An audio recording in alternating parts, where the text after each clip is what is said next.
privileges, but it's saying I can't. Got it. All right, let me bring you back up here too. Go ahead, Dale. Okay. Well, I'm glad to be able to join everyone for the meeting.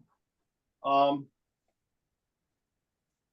been looking forward to this. I put together a PowerPoint presentation, and the first slide I have, I live here in Baltimore. I travel over the Key Bridge. I think most people are aware that it collapsed on March 25th. That was a Monday. That was the first day of my wife's radiation treatment. So we went across the Key Bridge that day, and then the next 14 sessions, we had to go through the Fort McHenry Tunnel. My wife finished up her radiation this past Friday, and she's considered to be breast cancer free at this time. So we're really excited about that. At our last session, they had to ring a bell. It's kind of a thing that they like to do. So this is the Key Bridge. Here is the Port of Baltimore. Here are the things to protect the standards that the bridge was situated on. And the dolly was traveling from the Port of Baltimore, went right around the concrete pillar, which is right on this side of the bridge. It's obscured in this particular picture, and hit the support, and the bridge collapsed. On the other side of the bridge, they put it's called the Star Spangled Banner buoy, and that's they believe the location where Francis Scott Key was when he watched the bombardment of Fort McHenry in 1814 during the War of 1812. He was out in the British ship negotiating the release of some American prisoners. So that's just a little flag trivia here in Baltimore. So I always look forward to giving an update on flags that I've added to my collection. Each time CBFA would meet, I'd have one or two flags. And then we didn't meet for a couple of years because of COVID. And the last couple of times that we met in person, we auctioned off Dick Libby's flags. And the one meeting that was held here at my home, Jack was going to give time for me. He's going to say, we'll do a tour of the flags that you've added to your collection since 2019. Well, we ended up not doing that because we wanted to spend more time on auctioning off the flag collection, which is what we did that particular time. But this is a picture of the flags that I've collected in the last 5 years. And I've broken this down into 3 groups. So this is the first group, ensigns. And people have found this interesting. The National Geographic from October 1917, it was entitled Our Flag Number. And what was happening in the United States or worldwide during, almost gave away. All right, so World War I in 1917. And in this particular edition, they had over 111 color photographs. That was something that they were really proud of flags, historical American flags, flags of the navies of the world and of all the countries. But it also had this chart that the United States Navy uses when they assign a number to a flag by the size of the flag. So this chart really caught my attention. The largest is a size 1, and those ensigns measure 20 feet hoist by 38 feet fly. So that's a really big flag. There aren't too many of those. And then there are the smallest, which is a size 12, which is 16 inches roughly by 30 inches. And American flags are a ratio of 1 to 1.9. So for every foot hoist, it would measure 1.9 feet fly. So that's how you get a size of 20 to 38 feet. So in this presentation, I started with the smallest flags that I've added to my collection in the last 5 years to the largest. And this one was just marked national ensign, size 12. It has 2 steel grommets. It's made of wool, so that's all the kind of things that I note that I look for. And then this is a size 12 USE, United States Ensign, made at Mare Island, July 1919. It's a nice little flag, 3 brass grommets. And then this is a nice little flag, size 12. It's about 17 inches by 29 inches. And it's stated NYNY, or marked NYNY. What does that stand for? Navy Yard, New York, or New York Navy Yard. But it's from 1913. So I'm a retired high school math teacher, and I would try and get my students interested in what I was talking about. So the hook for this segment is, which of these ensigns would you estimate would be the most valuable? All right, and then we'll look at admiral flags that I've added to my collection, and then home front flags. So which of these flags would be the most valuable? A couple more ensigns. We're starting at the smallest, size 12. Now we're going to a bigger one, size 11. Kind of flag that I'm really interested in. It's got tattered fly end on it. It's marked number 11, 2 feet 4 inches by 4 feet 6 inches, 4 brass grommets. And what interested me about this flag was it came with a note and a copy from the Blue Jackets manual. And the note says the flag was flown on the destroyer escort Lahardy, number 20, when it was put into commission. And then over here is a list of ports. It went to San Diego, Philadelphia, Norfolk, Marshall Islands, Truk Lagoon. I think I'm saying that right. TRUK. And the note says it was given to my grandson, Michael. All right, so what does DE stand for? Destroyer Escort. Here's a 13-star flag made at Mare Island, 1909. And even though it's marked size 7, it would be now considered a size 10. All right, so here's one that's marked boat flag, Navy Yard, New York, 13-star flag. And what I thought was interesting about this Mare Island flag is the way that these 2 stars and these 2 stars are positioned on the flag. They're a little bit, I don't know if you'd say askew, but it's part of the pattern. And this flag doesn't have that.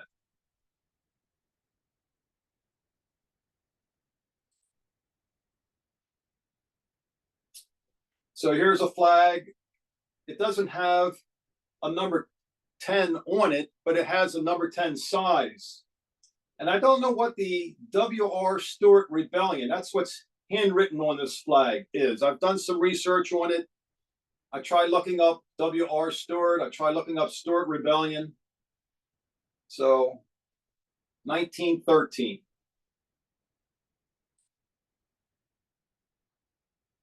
And this is a size 9 Valley Forge flags made of nylon and nice braided rope, brass hook, brass ring.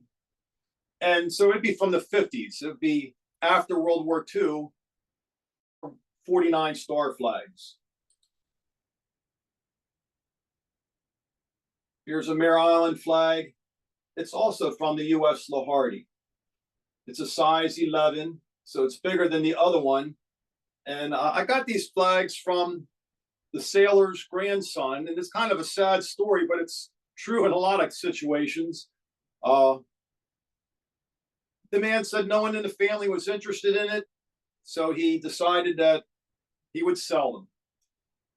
And I look at my flag collection in a couple of years, what will I do with my collection? No one in my family seems to be too interested in the flags, so that's something that I need to consider.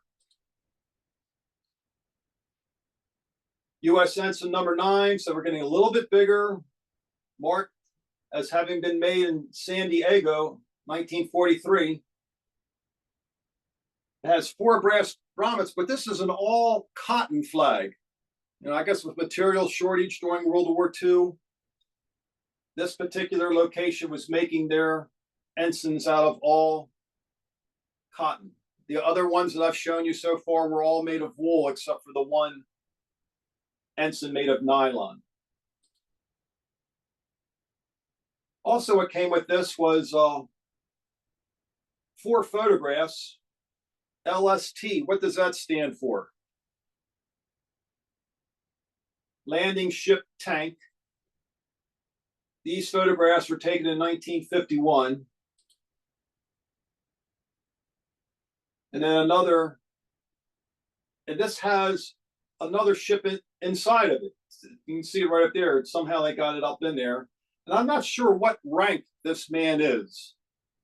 If someone knows what that is, let me know what Marshall Garner's rank is. This was taken in 1950. This was taken in 1951. I can't hear anyone, so I guess you're there. This one's marked U.S. Ensign number 7, made at Navy Yard, New York, May 1917. And it skips right from size 9 ensigns to size 11. Now, there are size 8 ensigns on the chart, but Mare Island didn't make size 8 ensigns. They made size 7, which were 2 inches more on the hoist and 3 inches more on the fly. And size ensigns were also marked funeral. So these are casket flags, but they wouldn't have the braided rope and the hook and the ring on them. They would have grommets. So here is a 46 star flag made at Mare Island. It's marked size 5, but now it would be considered a size 7. And it's the 878878 star arrangement, which is very common for the 46 star flags.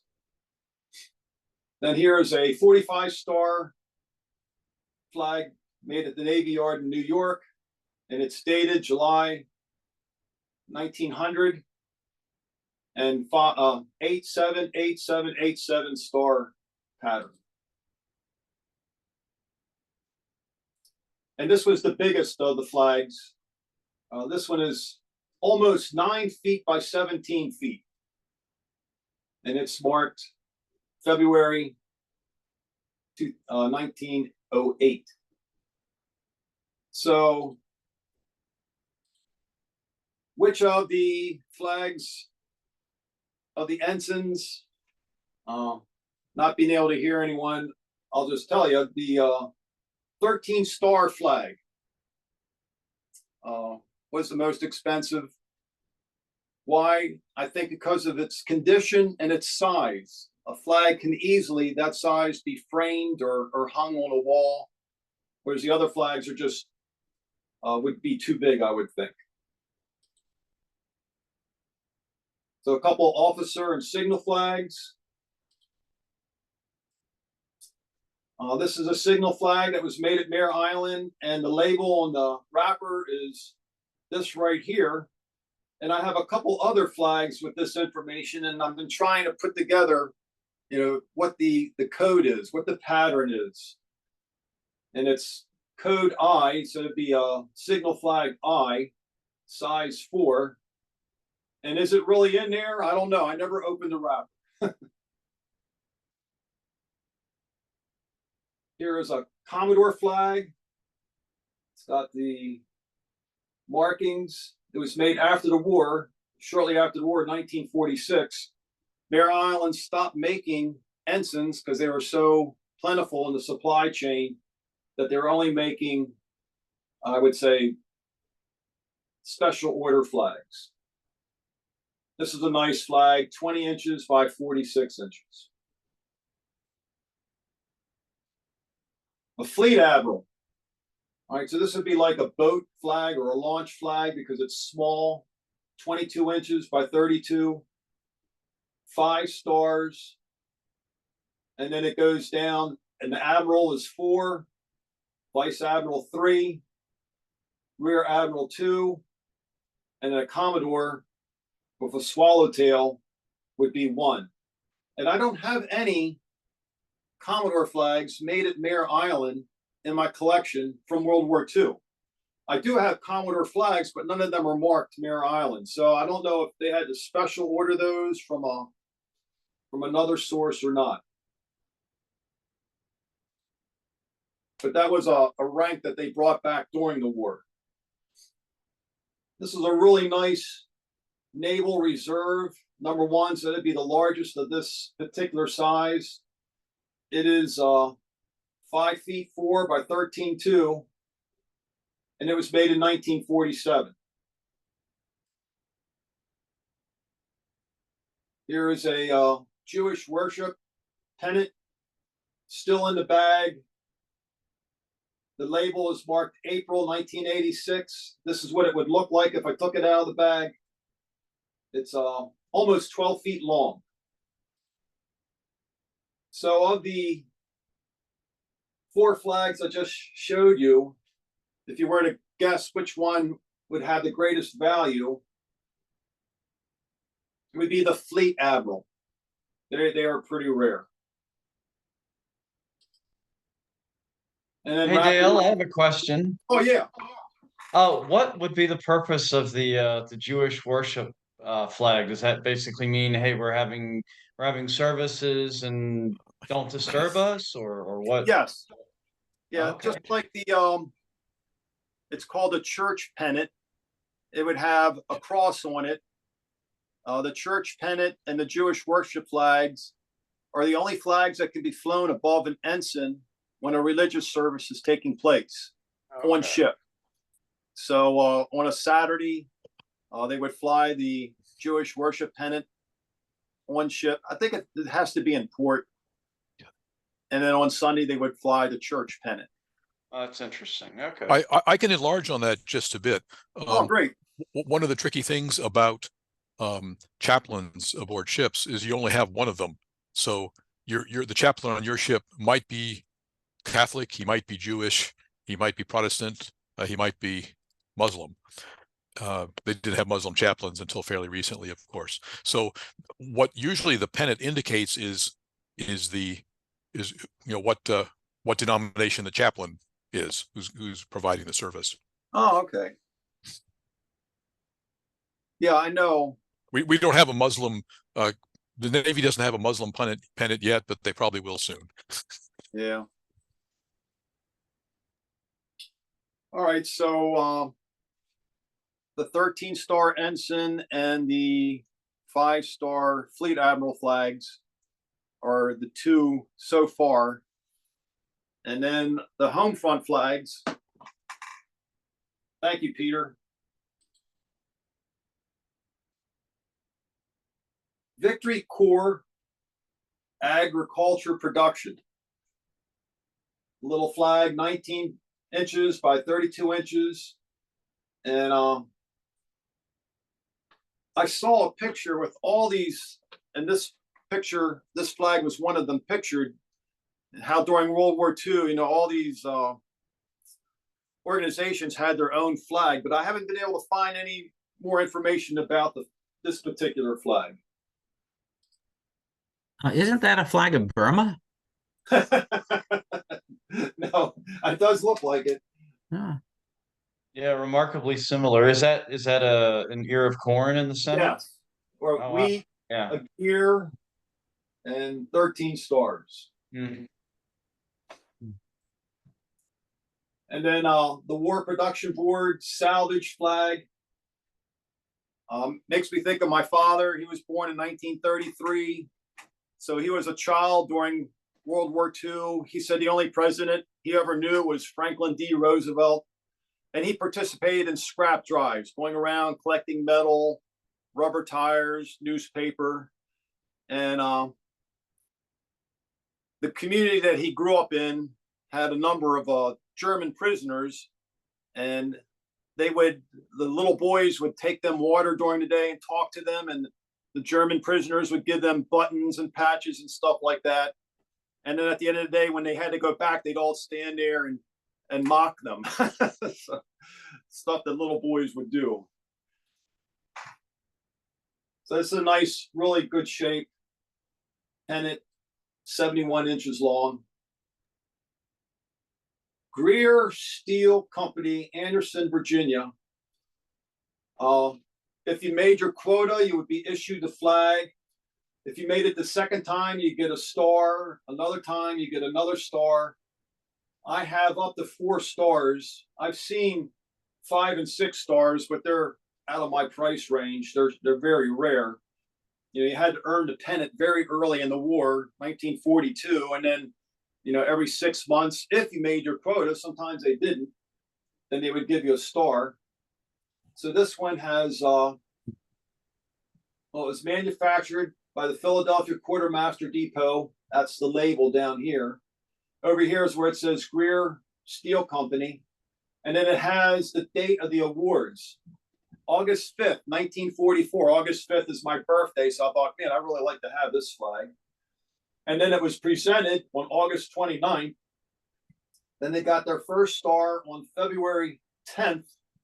And they got their second star, and I thought this was really interesting, on September 8th, 1945. Well, what is VJ Day? Or when was VJ Day? In August. No, VJ Day was September. September 2nd.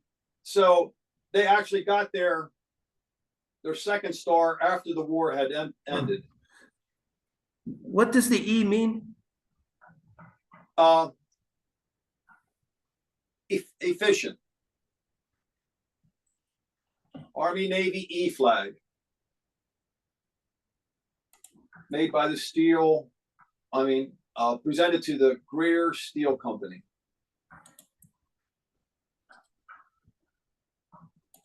And then here's a Navy Award E pennant. 5 stars. Again, E for excellence or efficient. And this is a really long flag. 9.5 feet. And then United States Bureau of Ordnance. This is a flag that I've had on my wish list for a really long time. And so I was able to pick that up. There's other Bureau flags, but this is a World War II era. You know, it's all wool. The other ones I have are made of nylon, and they're more recent. You know, as the Bureau of Ordnance became something else, the flag would change. So there's been a number of changes over the years. And then I picked up this banner. This banner's 61 by 42, and already had a little banner framed. And it's a World War I. So another World War I. You can tell by the patent date right here. Welcome home to our service members. And then as I wrap things up, here are 2 World War II banners. I wasn't sure about this one because it's not wool or cotton. I'm not sure what the material is, but it has the V on it, and that was very prominent in the celebratory trappings that they had at World War II, at the end of World War II. And it also has art. Someone wrote the name Art in the drum there. So if you were to take a guess, we looked at the 3-star boat flag, the Admiral flag, and the Greer Steel flag. They were the most valuable, I would say, out of the 3 categories. And then of those 3, what do you think would be the most valuable? I've seen the E award pennant flags go for good money. Yeah. The Army Navy E flag was the most expensive. And then the flags I didn't present, some 48-star flags made by Sterling and Wolverine, not necessarily service flags, but I would say they were made during World War II. Some more home front flags, and then the red feather flags, they predated, what do they call it now? United Way. So these were charitable type flags. I had a display that I was putting up during the pandemic. Different organizations would contact me. They're just about always held outside. And so I was taking these red feather flags, I call them, and putting them on display, letting people know about it. So I appreciate you feigning interest in my presentation. I've worked on this for many days, lots of hours, and this is the highlight for me, to share this with people who have some interest in flags. And so thank you for your time. I know I ran over a little bit, but. Dale, are these all these flags Mare Island flags? Well, so yeah, Mare Island and Navy Yard, New York. Yeah. So can I ask? Okay, yeah. Go ahead. Yeah, your flag collection is really one of the more interesting ones. Was when we visited the house. I mean, you scattered them in many ways, and we were able to touch and feel and see all these different ones. And I like all of the different ones you just showed, because every once in a while I'll go to a antique place and see these flags and not recognize them for what they are. But now I can, because I had known some of those before. I've also made note that you donated an authentic Mare Island 48-star flag for the FDR's Sunshine Special that we did for the Ford Museum some time ago, and we've always appreciated that, because that really brought the car back to its origins. And so I'm always fascinated when I see 48-star flags now. Now I have to look at the heading to see if it's Mare Island or not. I was waiting for a flight in Chicago. I was traveling by myself at the time to China. I volunteered to teach English there a number of summers, and a Ford Museum advertisement came up on this huge screen, promoting that museum, and there was the RFD car, and I'm like looking around, like, what can I say? I donated that flag.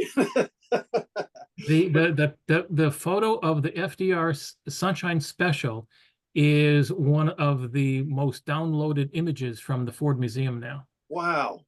Yeah. And the fellow who does the TV program, I watch him. He was on an episode of Jeopardy not too long ago. Mo is his first name. I can't think of his last name, but so I kind of felt like there was a connection there. You might want to get the book that was the guy I was working with was Brodie Levesque. He was a White House correspondent for many years. That's how I got to know him in D.C.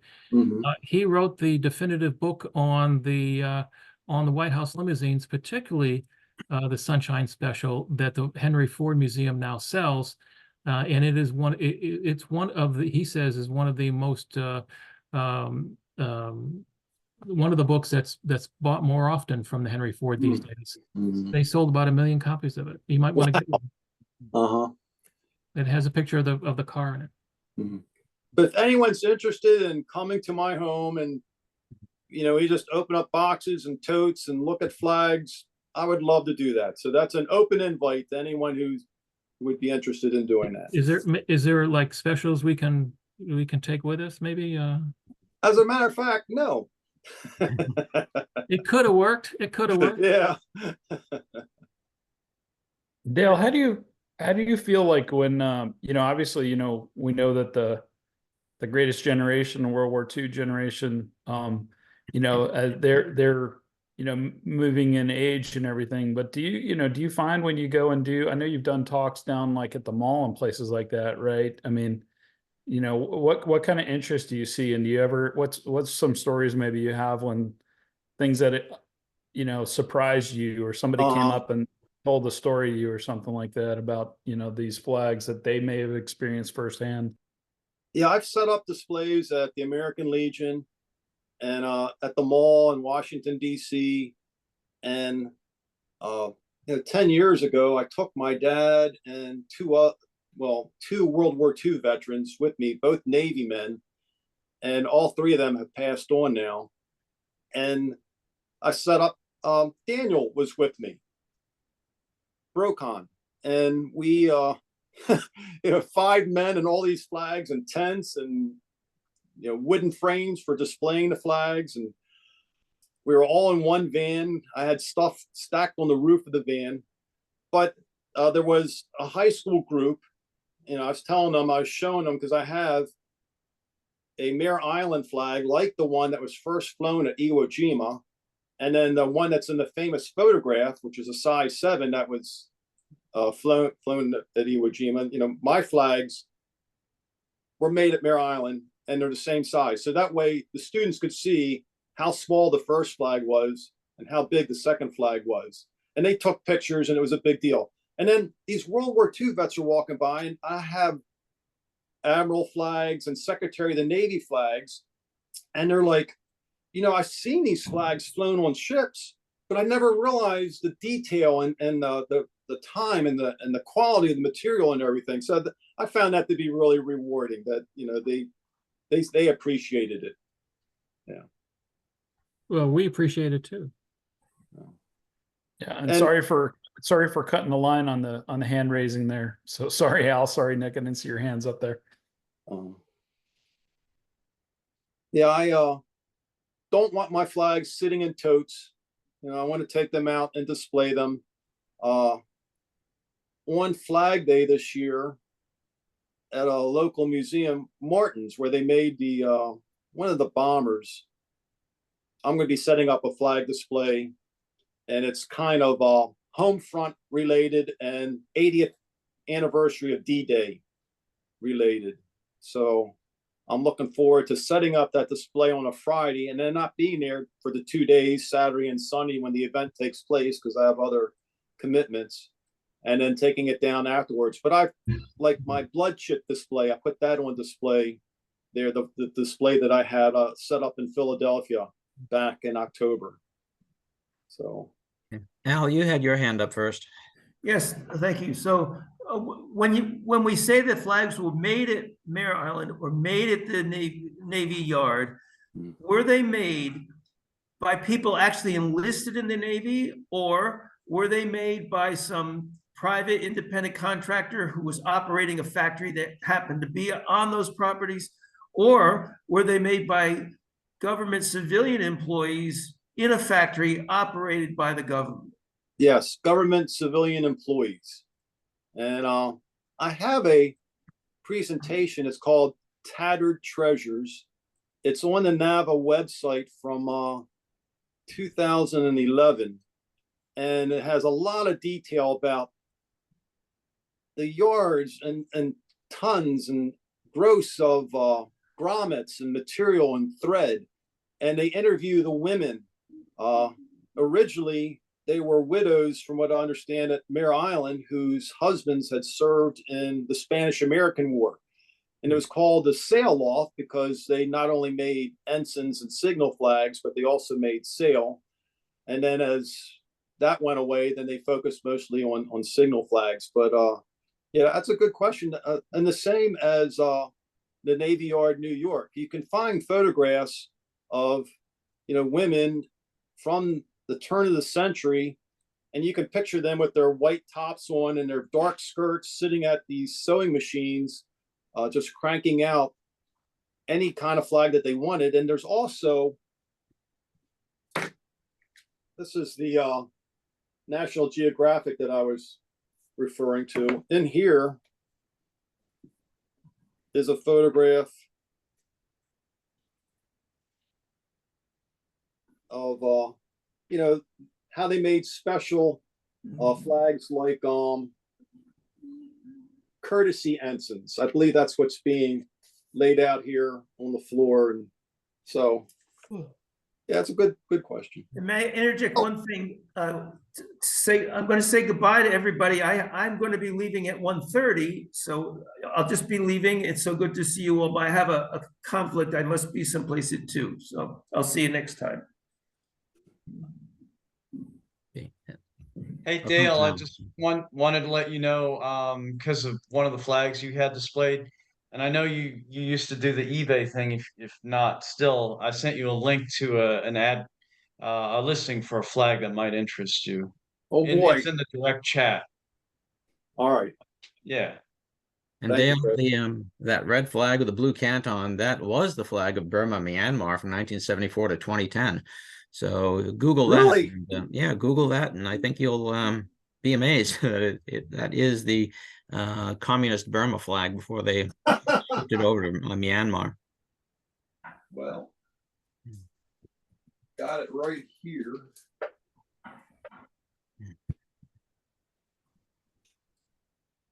Well, all right.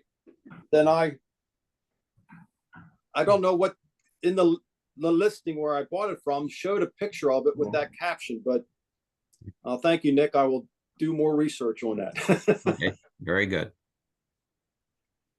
I have a question. In terms of a number of your flags, and it was a great presentation, are pretty sizable. How do you deal with the storage aspects, especially of the larger flags? Mm-hmm. Well, like I said, size 1 are the largest at 20 feet by 38 feet. And I have a cotton 50-star flag that is in really great shape. And that takes up one whole storage container. And then I have another one that's nylon that was hung in an airplane hangar. And it has some issues.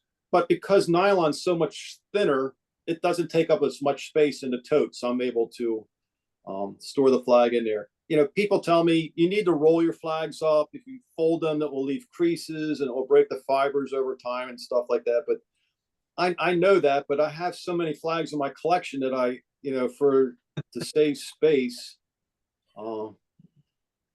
I keep them folded in boxes. I have a spreadsheet, like for my display for D-Day, the 6th of June, 80th anniversary. So I just put in the spreadsheet 1944 flags and D-Day and see what comes up. Yeah, I had a large, the similar size presidential flag at one time, and a Secretary of State flag. And when trying to store them, they were wool. They took over an entire big old box all by themselves, and so that's how you stored them. Yeah. The smaller flags are more desirable because of their size, and you can display them. All right. If we don't have any more comments or questions, I believe thanks is in order for Dale for that wonderful presentation. Thank you. Yeah, that was really great. Yeah, we always learn more then. Anthony, he has a presentation on overprints on U.S. flags. Anthony, if you're still there, available. Yep, if I'm not, here. we can shuffle around. That's not a problem. No, I'm here. I was just listening. Great. Dale, thanks for that. That was great. Yeah, so I know, and I have some overprints are an interesting part of flags. I know that, Nick, I know you have a tremendous collection of overprint flags and different things on there. And it's kind of one of those exciting things. I know, when I spot one of them, I'm always interested in knowing, because it's kind of a rare thing. People, I think, since the early 20th century, when established that printing on the U.S. flag was really not something that is encouraged, right? And previous to that, though, I mean, it was widely done, and for a lot of different purposes. And so one thing I've had some debate with, I don't know if any of you all, not debate, but I don't know if you knew Bruce Smith, who collected, he's a collector from Illinois, and his passion was World War II liberation flags, and I actually collected several from him. Great man. He passed away a couple of years ago, but he and I would talk about, overprints on flags. He would warn me, that these things could be faked. They could be, they could be faked. And I always, thought, well, what would be the reason why somebody would do that? What would be the reason, and how probabilistic is it that, that a flag that has an overprint would be, would have been altered in some way.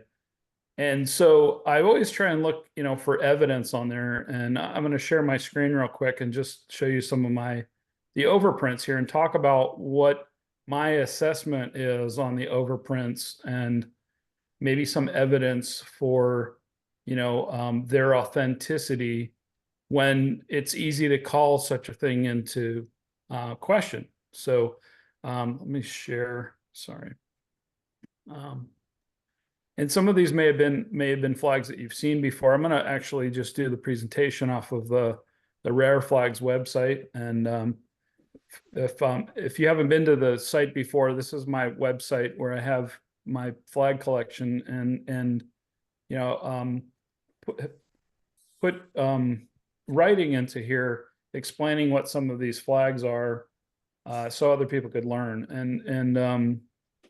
And also too, if anybody on this call thinks that I'm wrong on this, definitely call me out, right? Because this is not, it's not an exact science here, and it's always a matter of debate. So if I get something wrong here, please, inform me or give me your thoughts on it. But the first one here is this Lincoln mourning flag. There's a company, I believe it's called Librand, or I think, Nick, which company the name of the company is. But there's a set of these paper flags that will surface occasionally, and there's a couple different overprints that are on there. These are printed on paper and were affixed, you can see on the left-hand side, to a stick at some point in time. And if you've been to Jeff Bridgman's website, you'll see too, he attributes these to being Lincoln mourning flags that were made and maybe flown along the funeral route or in other forums. I don't know if you could really say for certain they were along the funeral route unless there's photographic evidence. I haven't been able to find that, but if anybody knows, I'd love to know. But so this is one example of an overprint, that was done relatively hastily on a flag. And the interesting thing about it is, it has the canton being, dark color. And there's a set of, I think, about 4 or 5 of these different styles that were made at the same time. So definitely a genuine artifact from the time of President Lincoln's assassination with regard to that flag.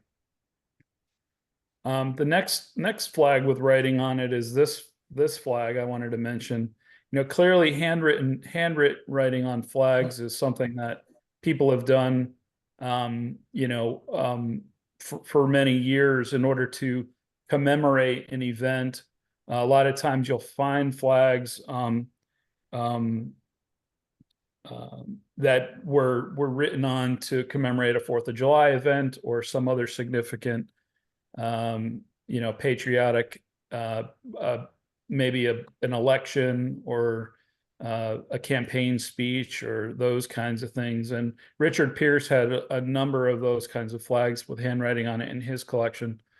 And this one here is from overwritten from Andersonville Prison, as you can see. And it has the date here of July 14th, 1864.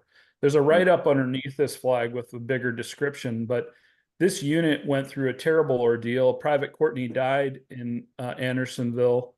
I don't know which of his company mates wrote on this flag, and this would have been used as a Bible flag by somebody in the prison. You can see the dirt and the grime that's on this flag, and it has a specific number of his grave written on it, and it has the date that he died and the unit that he was from.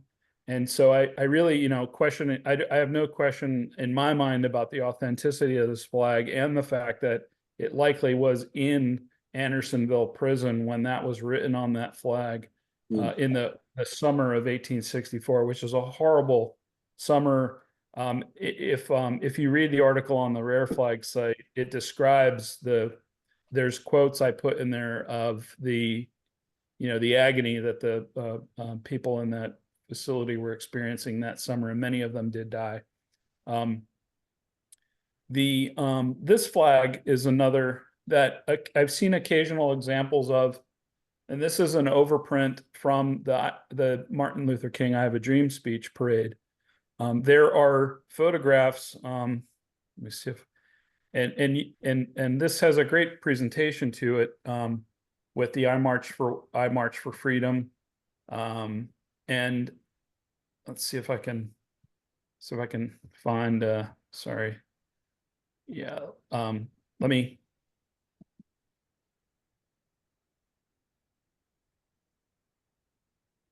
The one of the so what kind of evidence could you say for see if I can, what kind of evidence would you look for in this kind of flag? Well, this is a modern flag. This flag came with a letter from the woman who carried this flag, and I had asked her at the time through her son. She was in an assisted living home at the time, and I asked if she would write a letter to associate to go with this flag, and I wanted to capture, you know, the moment that you know what her impressions were, and so she sent me this letter about how she was working in Washington D.C. at the time. Her name was Teresa Gehring, and she went out to the mall and picked up this flag at the time, and then wrote this account when she was working at USDA about her experience that day when she actually had this flag. And so I posted that to the site to keep along with it. The other thing is there's another posting I think here that I have on that flag where I've been able to where is it? Maybe it's on the first one again. So somewhere, I don't know if oh yeah, here I have a photograph that I was able to find. I'm sorry? Wow. Yeah, I was able to find this in the historical record, and here's some people carrying this flag at the march that day, and you can see the flag in the audience, this paper pennant in the audience at the event. That's another interesting way to verify, you know, the flag's authenticity. I'll go. This is a basic overprint. There's no reason on this one to question it. The nice thing about it is it has the 1876 date on there, so that gives it a precise dating, and also has on these paper cards you'll find, and I know Nick has a tremendous collection of these, very interesting and fun things on the backs of these cards that tell you where they came from in this situation, or sometimes on the front. The hop bitters flag is always a fun one. This is, you know, was included with this product, hop bitters. I would not advise drinking a lot of hop bitters nowadays, but back then it seemed it was very effective at curing pretty much everything. They love to put the on the left side here, the keep this for the children. You know, kind of a fun thing for, you know, when they included this in here. And you can see in the center all the things that this cured. There's different versions of this one. Some just say $1,000. I think there's actually one on eBay right now that's on eBay that just has $1,000. Some of them say $1,000 in gold. They have some different fonts and things. This is typical of these advertising overprints from this period in time where they use a range of different fonts. And so always a fun one to talk about and show. This is an interesting one. So you will find that there's stenciling done on flags. And obviously, you know, any of us can go down to the hardware store and go buy a set of stencils and stencil a flag with some spray paint. So the question is, on this one,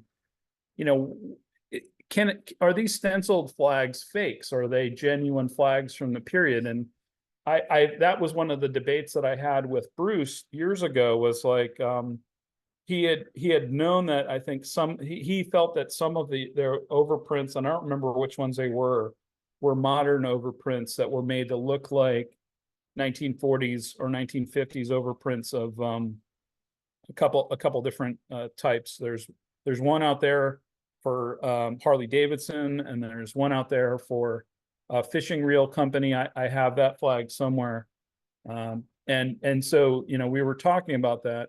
But here's evidence in this flag. This is Lowe's Aeronauts. Lowe's Aeronauts would be regarded as the first military aeronautical unit during the Civil War.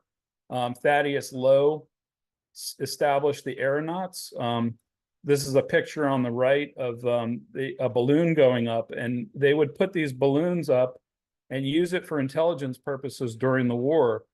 The photograph here is James Allen, who was his assistant in founding the the Balloon Corps. And really, this is one of the first aeronautical military units. And so when you encounter something like this this was deaccessioned from a museum and came with these two, or came with the photograph that I have of James Allen, the one that you see on the left there, along with the flag.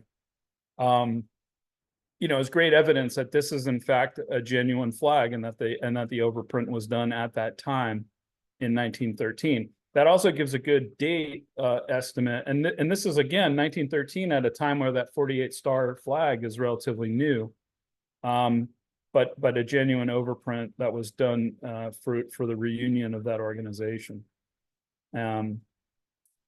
So this flag is an interesting one. This one I purchased a number of years ago.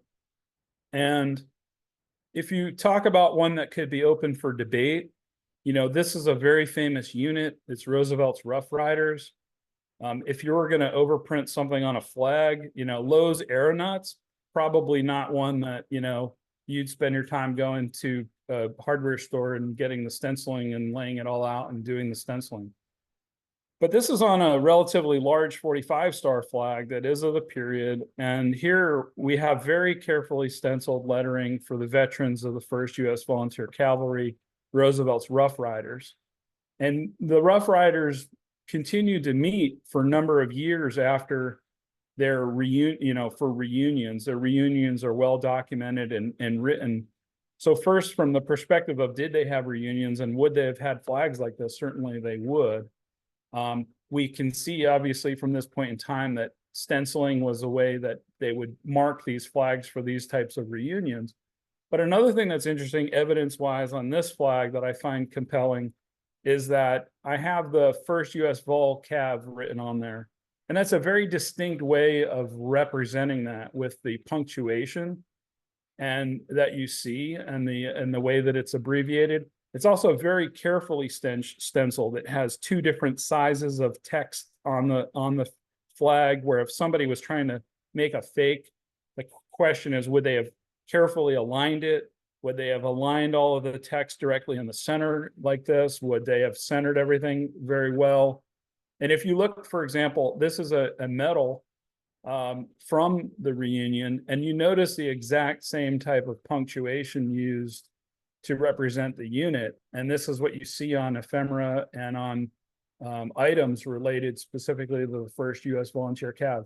So there's great evidence on that one that this is a very carefully made flag, and likely is original for the Roosevelt Rough Rider reunion.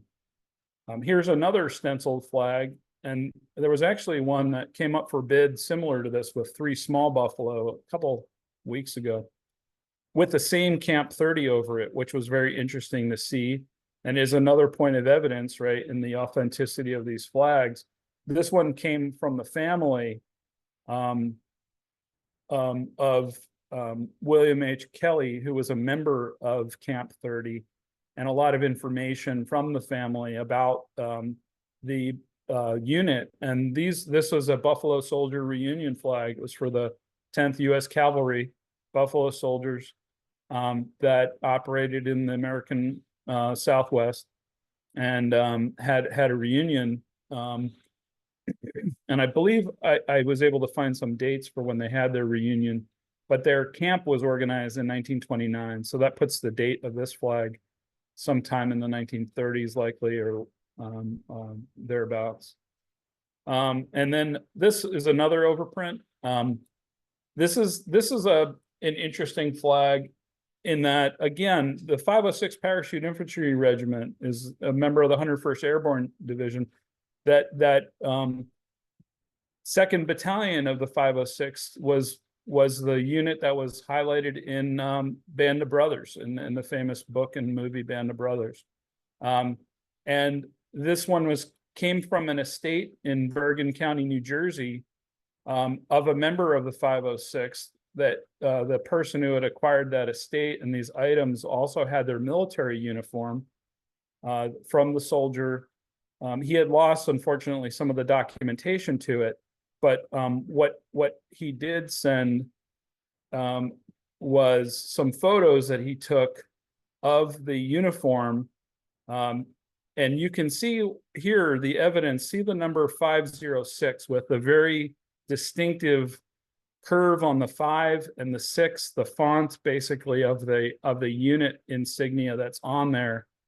Very closely matches the 506 that you see on here. So whoever did this was trying very hard to accurately represent the unit insignia, and the style of the 101st Airborne Division Eagle and overprint is more of a historic style for that unit.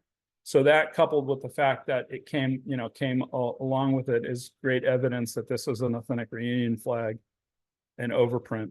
And then this is just an overprint of, a commercially manufactured flag from 9/11.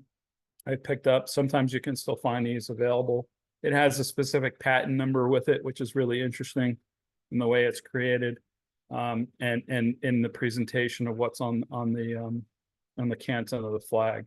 And so, and there's one other I did want to share that's not on this page,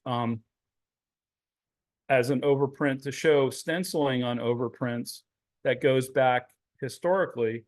This is an overprint of a 33-star flag with "Preserve the Union" printed on it in the top. And the font and the presentation of the style of the overprint on this flag very closely resembles the overprints or the printing that you'll see on broadsides and ephemera from the Civil War at the opening, which has slogans like "Preserve the Union" on there in order to encourage people to join the Army and take up the cause to preserve the Union. So this one, in this flag, given the star count, the style of the overprint, is another great piece of evidence that it's authentic to the period of 1859 to 1861. So that's just some of the analysis that I look at in order to try and figure out the evidence of whether or not this item is something made modern and recent in order to, for some purpose to try and fool somebody, or if in fact what we're looking at is really what it seems to be.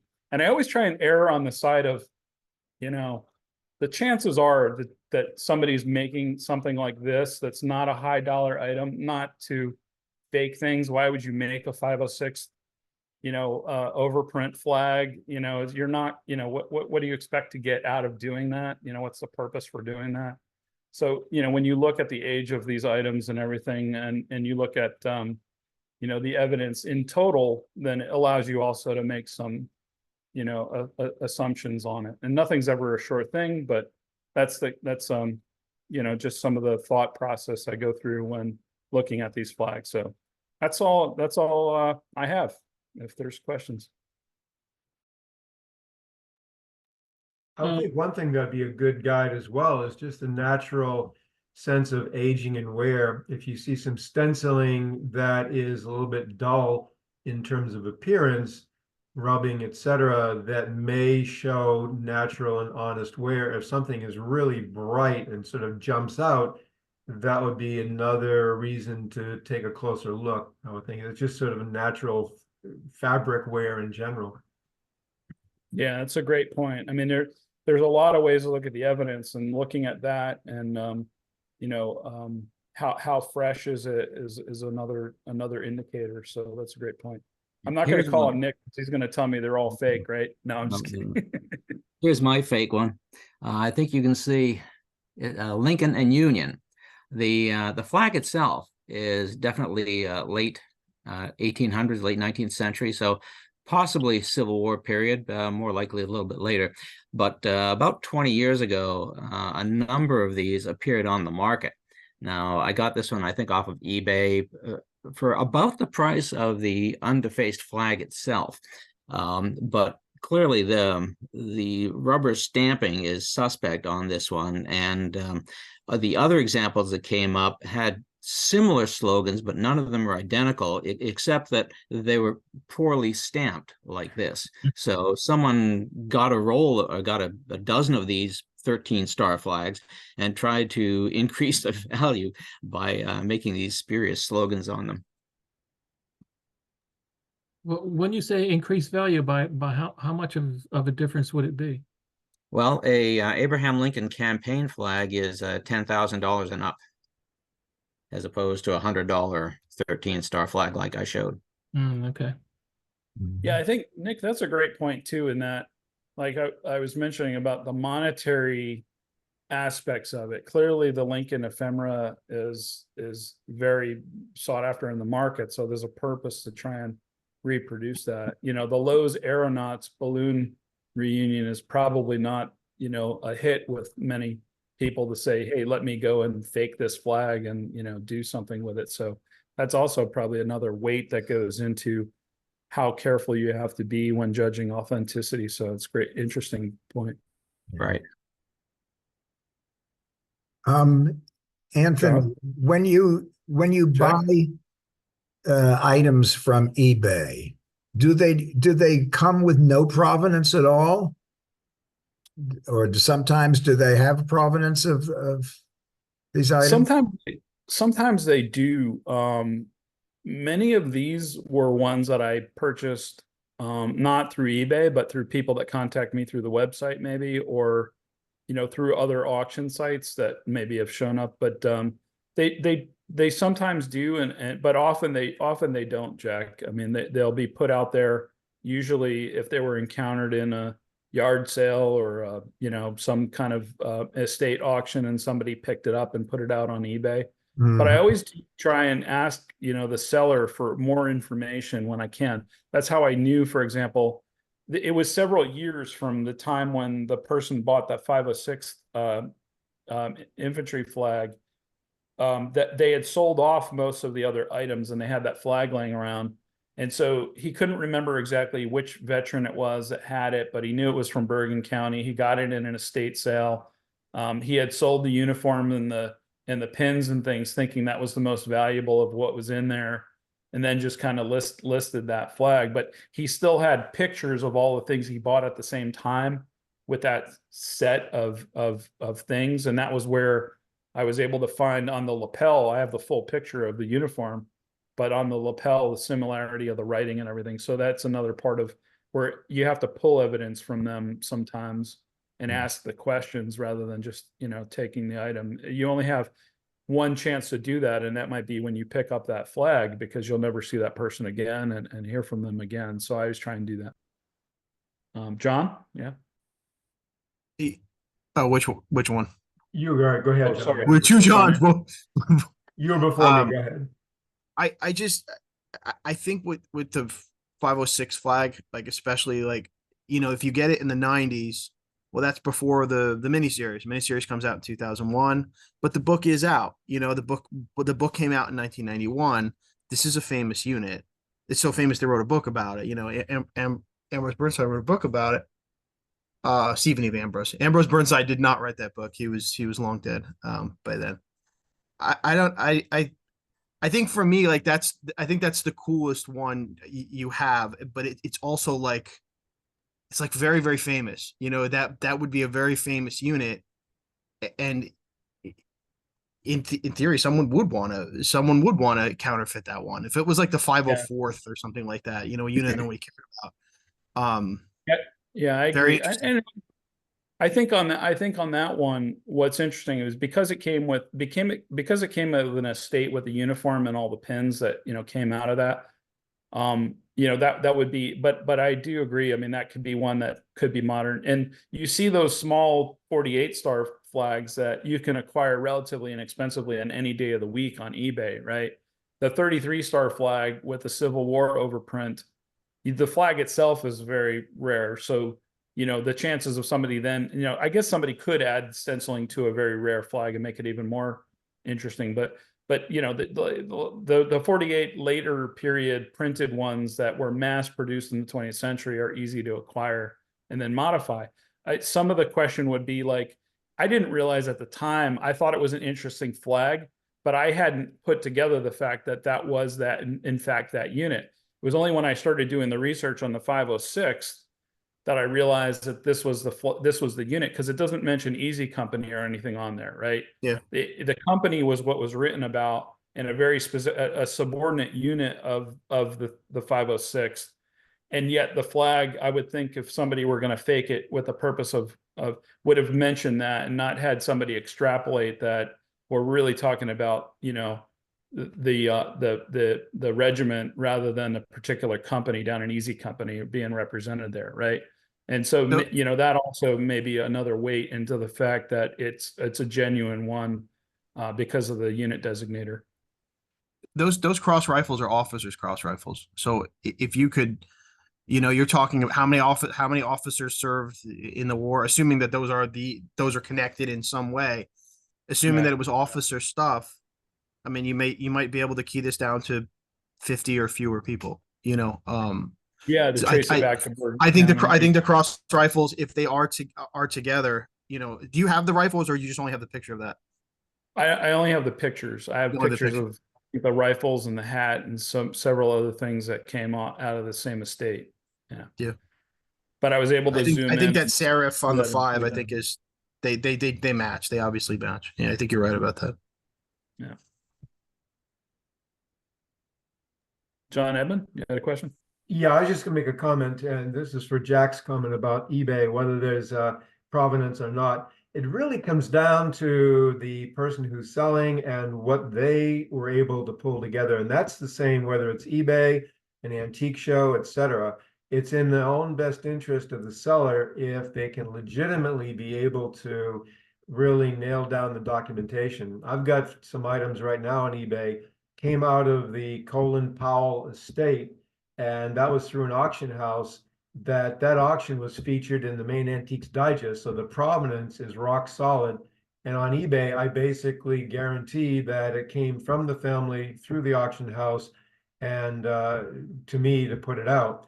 And so it really comes down to the individual, and it comes down to the item, whether it's eBay or you know, an antique show, etc.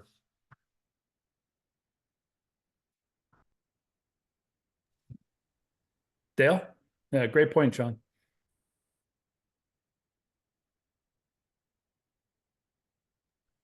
Dale, you're on mute.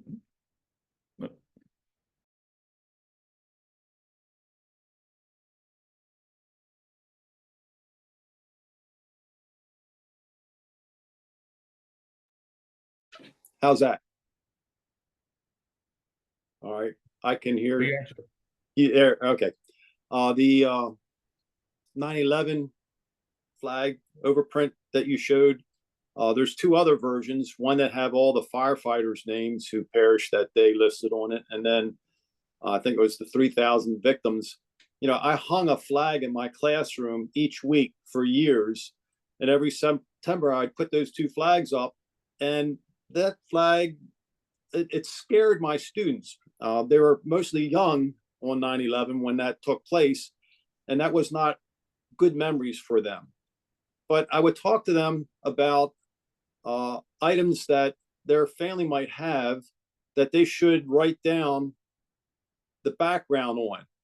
And it got to the point where they would say, yeah, my grandfather served in Vietnam. And I would say, well, I think you mean your dad. And then I realized, no, they really meant their grandfather. And, you know, their grandfather would bring back souvenirs and things like that. So I would encourage them to have their grandfather write down the information about that, so that after he was gone, if someday they needed the provenance or the story or something, then it would be there. Because a lot of times I'd say, you know, I buy my flags on eBay and they don't know anything. You know, they say, I think my relative was in the Army, and I'd say, well, this is a Navy flag, you know, and so writing that information down would be beneficial for the future. Yeah. Yeah, it's interesting, Dale. You know, there's always new things, like the 9/11 flags are new ephemera, or they're new, you know, and I read one time about how there's a whole group that works down in Washington, D.C. in the National Archives, and they walk around after major events that take place at the mall, and they just pick stuff up, right? Like there's a hat that is in the Smithsonian that has a whole bunch of different pins and everything all over it from like President Obama's inauguration or something that somebody discarded and everything. And, you know, they look around for interesting things and all the debris after these events and grab them and bring them over to the museum. And then, you know, knowing that someday these things are going to be important, right? Maybe not next week, but maybe 100 years from now. And it's a really interesting thing. I mean, new history on flags and these kinds of things are being made every day. And you know, and world events around the world are always related to flags. So it's interesting to see who identifies that and preserves that, you know, for the future. I mean, yeah, I know you at the didn't know Vietnam Yeah. at the Vietnam Memorial, people leave items there and they collect those up and categorize all them. And, Yeah. very interesting. Yeah, I attended the Peace March in '83 and found this in a garbage can. There you go. There you go. So, all right. Well, that was my presentation. Thanks for Thank you. listening. Yeah, applause. Wonderful. Anthony, I wanted to ask, you actually own all of the flags that you showed? I do. Yeah. Yeah. Oh man, we gotta go back. We'll get together and I can show you to them. I could show them to you. We've been to the house before, and I'm no longer in the area, so I can't do that. But I certainly enjoyed going through all your collection there. You got quite a lot. Thank you. Yeah. Yeah. My two ones are I could just share them real quick if you wanted, but I've been getting them less frequently, but one of them I briefly popped up on eBay, and I was quick with an offer. I don't know if you all had seen it or not, but there's two medallion flags. This one on the right, on the top right, with the oval, was from a lady I've been corresponding with for almost 8 years now. And then that's a Civil War period 36 star. And then this one surfaced on eBay. This is the picture I kind of adjusted from it, and it just arrived the other day. This medallion pattern flag that popped up there. So you never know what you'll find, and you know, keep hunting for them. They're out there. So.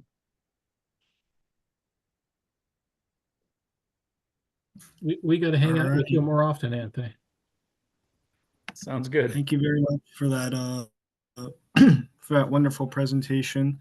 Very interesting. I never actually thought of overprints, so it's kind of neat to learn a new thing. We are sort of, you know, I wanted to have a natural discussion and, you know, plenty of time for questions, and that's totally fine. We do have Vexibits. I don't know if we're going to get to all of them. But if I think Al left, if that's right. Peter, I know you had a short Vexibit if you wanted to share. Okay, I actually have two, and they're sort of extended Vexibits. There's several slides each, but what I can do is maybe do one of them and then if there's time for the other, I can do that, if that's all right. Sure. Sure. Okay, let me see if I can share my screen then. Let's do this one.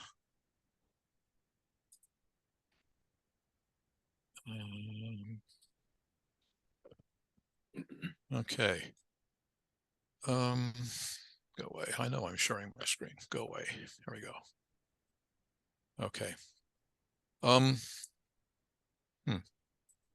There we go. Several years ago, I stumbled across a guy on eBay who was selling things, and it turned out he lived near the city of Alang in Western India. And Alang is notorious for being one of the great ship scrapping facilities in Asia. And as you can see from the pictures, it's a very sort of rough and tumble place. What they do essentially is they run ships up on the shore, and a bunch of guys come out with blowtorches and crowbars and rip them apart, and they sell the scrap metal to finance the operation. It's a hideous operation. They don't have anything like OSHA in India, and it's a real sort of moral dilemma for India, because it is, hideous, but it's also very profitable, and it provides employment to a lot of people. But anyway, this gentleman who I ran into on eBay lived nearby, and he had organized a little business of buying consignments of equipment and stuff that was removed from the ships before they were torn apart, and selling them on eBay. And he sold all kinds of things, binnacles and nameplates and all sorts of things. And of course, there are a lot of flags on these ships. So I've bought a number of his flags, and I have an interesting little collection of them. And I wanted to show you a few of them that I bought recently. He kind of went silent for a while, and I thought he was gone. Then he turned up again with a bunch of new things, including a bunch of flags. What I've collected from him sort of falls into three categories. I've always been sort of intrigued by merchant ensigns, which are different from the country's national flag. And we're not used to thinking about that, because, of course, in the United States, our flag is our flag. It's the merchant ensign and the national flag and everything else. But many countries have a different version of the ensign for various reasons. And many of those, of course, are flags of convenience. They're flags of countries that really are just used because it's to the advantage of the ship owner to register the ship someplace where it doesn't have to comply with such strict regulations and things like that. The second category are shipping company house flags. And the third category is courtesy flags, which are flags that are flown on the ship when they're in a foreign port, and other miscellaneous things. So I'm going to show four of the new ones, and then one of the older ones I've had around for a while that have some interesting things to say about them. That is the merchant ensign of Fiji. And Fiji has a merchant ship registry. It's not very big. It's, I think, around 70 ships. And it is basically the national flag, except it's red instead of blue. And that follows the pattern of several other countries. Australia and New Zealand follow the same pattern. And of course, they, to sort of step back one step farther, they follow the pattern of Great Britain, which has the red ensign as their merchant ensign. Several other former British countries do the same thing. I have two of them, which are Malaysian merchant ensigns, and what they do is they put the whole national flag in the canton of a red ensign. So in the case of Malaysia, of course, the Malaysian ensign has a canton, so you have a canton in a canton, which is kind of interesting. India and Pakistan do that as well. That is the merchant ensign of Luxembourg. Now, it seems a little strange since Luxembourg is a landlocked country, but they have a merchant registry. They have about 200 ships registered in Luxembourg. Many of them are sort of utilitarian vessels like dredges and harbor craft, but some are container ships and tankers. This is sort of typical of flags of convenience. You have some really strange countries that have merchant ships registered in their fleets. Mongolia has a merchant registry. Bolivia has one. And I think personally, I think this ought to be the Luxembourg national flag. I think it's much more interesting than their tri-band national flag. This one kind of surprised me when it turned up in his auction. That's the flag of the island of New Caledonia. Huh. And New Caledonia is a possession of France, and typically French possessions don't have their own flags, at least they haven't in the past. But that seems to be changing. And this particular flag, I believe, was a source of some controversy. It was created locally as sort of I won't say a native symbol, but it's sort of a quasi-national symbol almost of the from the people of New Caledonia. And though it eventually acquired some kind of official status. If you look at pictures now, you'll see this flag and the French flag flying side by side in New Caledonia. So I thought it was interesting that it turned up on a merchant ship.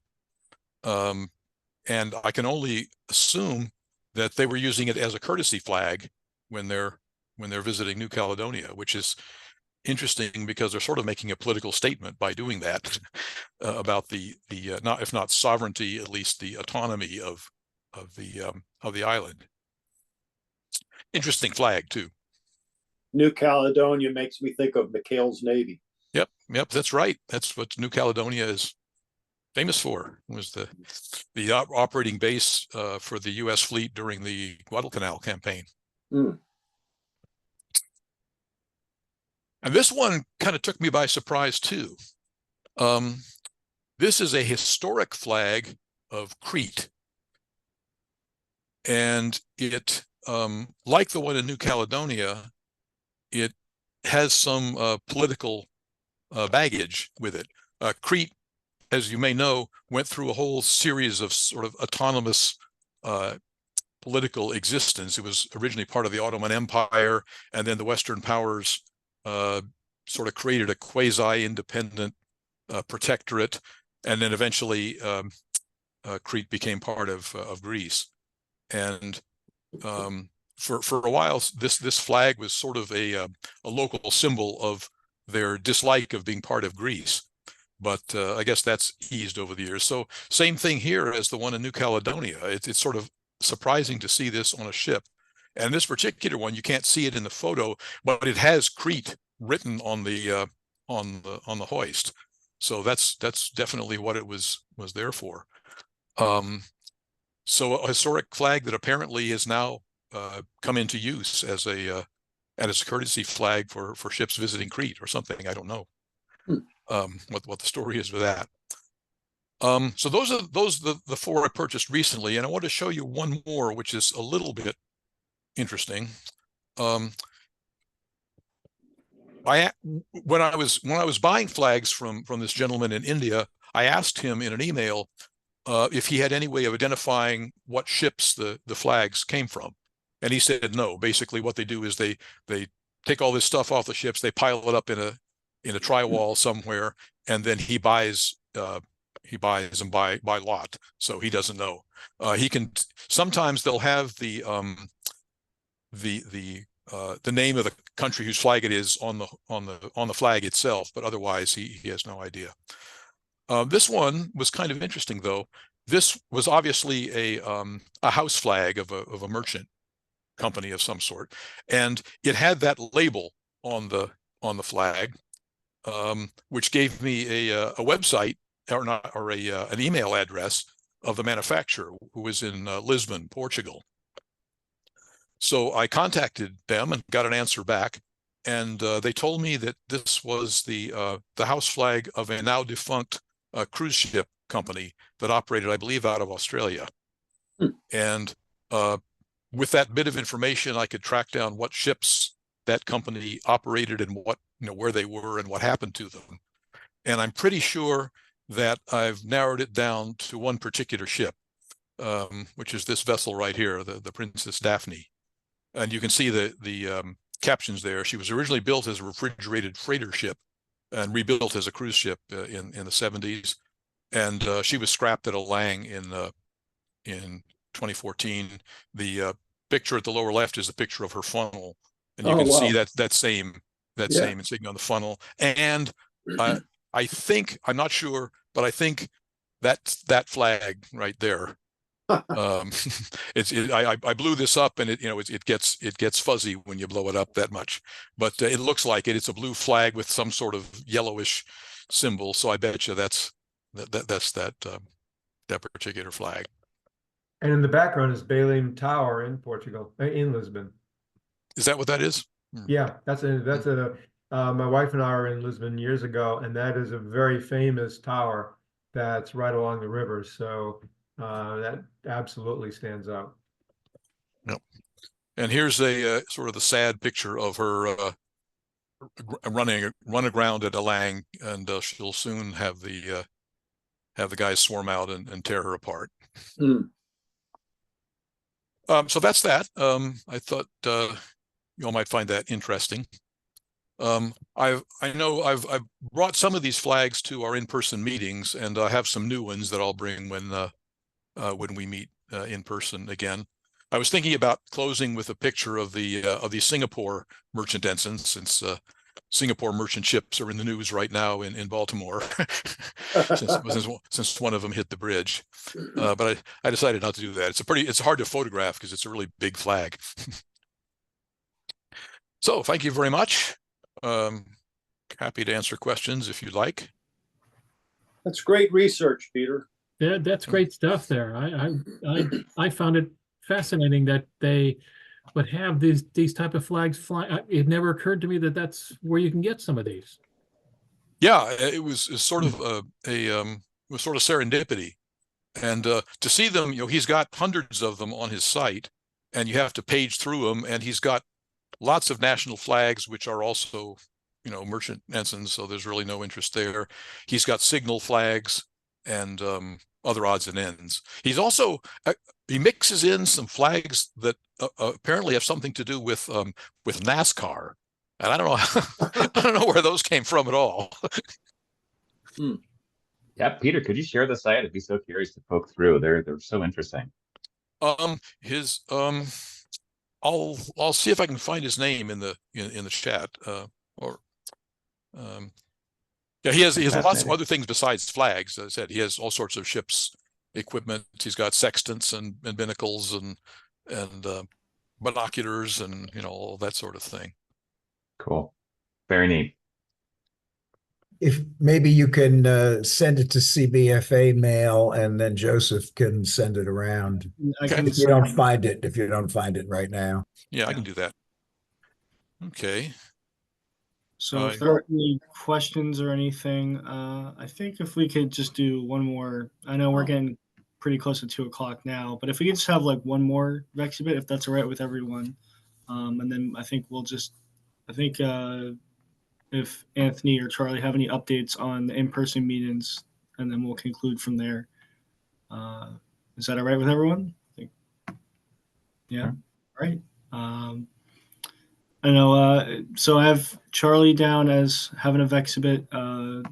Is John Edmund here? I don't think you are here. That's right. That's good. And, I'll take a rain check on mine, Joseph. I can do it this time. Presentation. So between the two, I guess between John and Nick, if you guys want to, either one of you guys, if you want to present, it's up to you guys. And we can save it. If you're going to be at an in-person meeting, we could save it. If not, we can do it now. I'm not going to be in person for a while, but I do have a Vexibit. I do have a long presentation, so I'd like to be able to give that sometime, but I may have to wait for the next one. But yeah, if you just have a short bit, yeah, that'd be great. Yeah, share screen. And let's see now. Here we go. And share. Okay, let me hit. Open up. Okay, I'm hitting slideshow. Are you seeing the slideshow? Yes. Okay. Well, very good. It's only been since December that my wife and I have been down here in Augusta, but most of the people who you mentioned the name Augusta, they say, "Oh, you've been to the Masters?" Since that's about all they know about the city.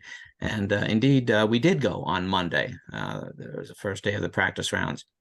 And this is the flag of the Masters, which is not only a flag and a flag, but it's got numbering and lettering. So, but it is fairly distinctive and a registered trademark, and one of the more, I'm sorry, one of the most recognized trademarks in the golfing world. I'm not particularly interested in golf, but it is great when they have the flags of the nations of the participating golfers in these rounds. But if you do want to see something of flag interest in Augusta, you can visit the City Museum of Augusta. And they do have one corner. They do have a good section of Civil War history. They do have one corner of Confederate flags.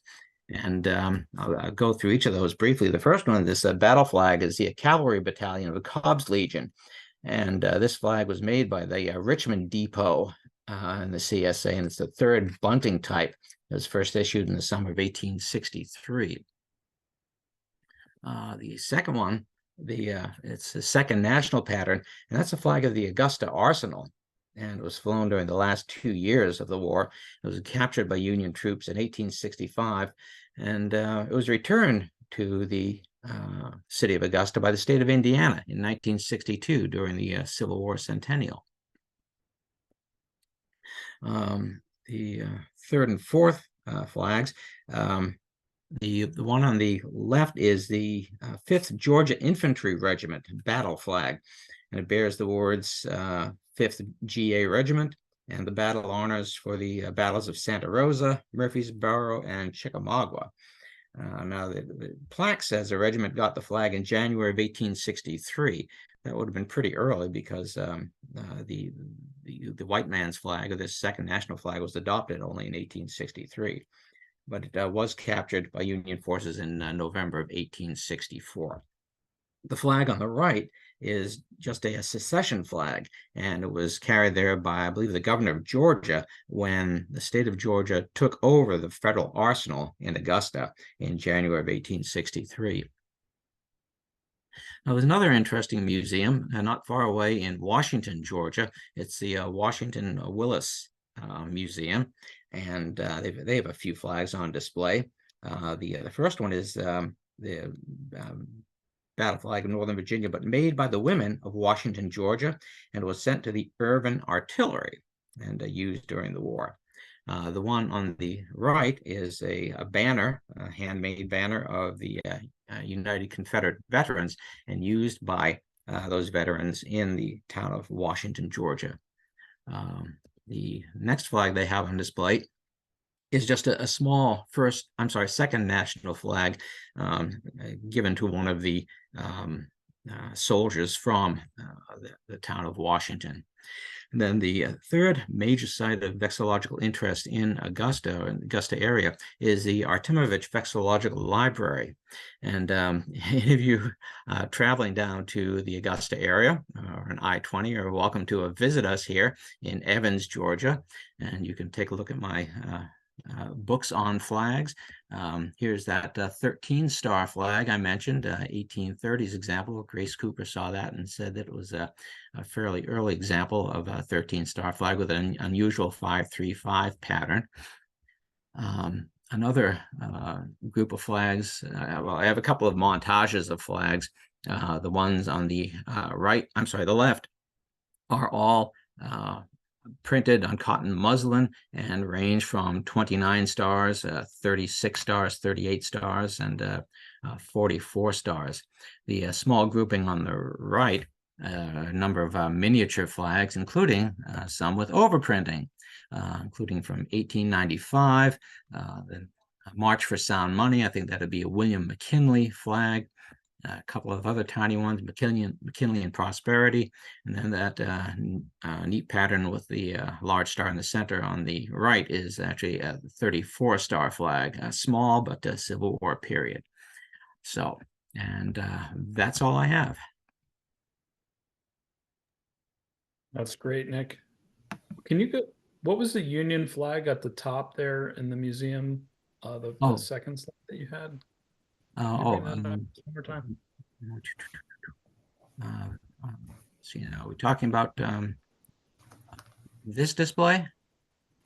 Yeah, I think it's not sharing though. It might have gone to. Oh, I'm sorry. Yeah, let me That's okay. shoot. Let me. How do I get back to that? To share. Oh, wait a minute. Wait a minute. Share screen. There we go. Okay. Share. Okay. Is this the image you were talking about?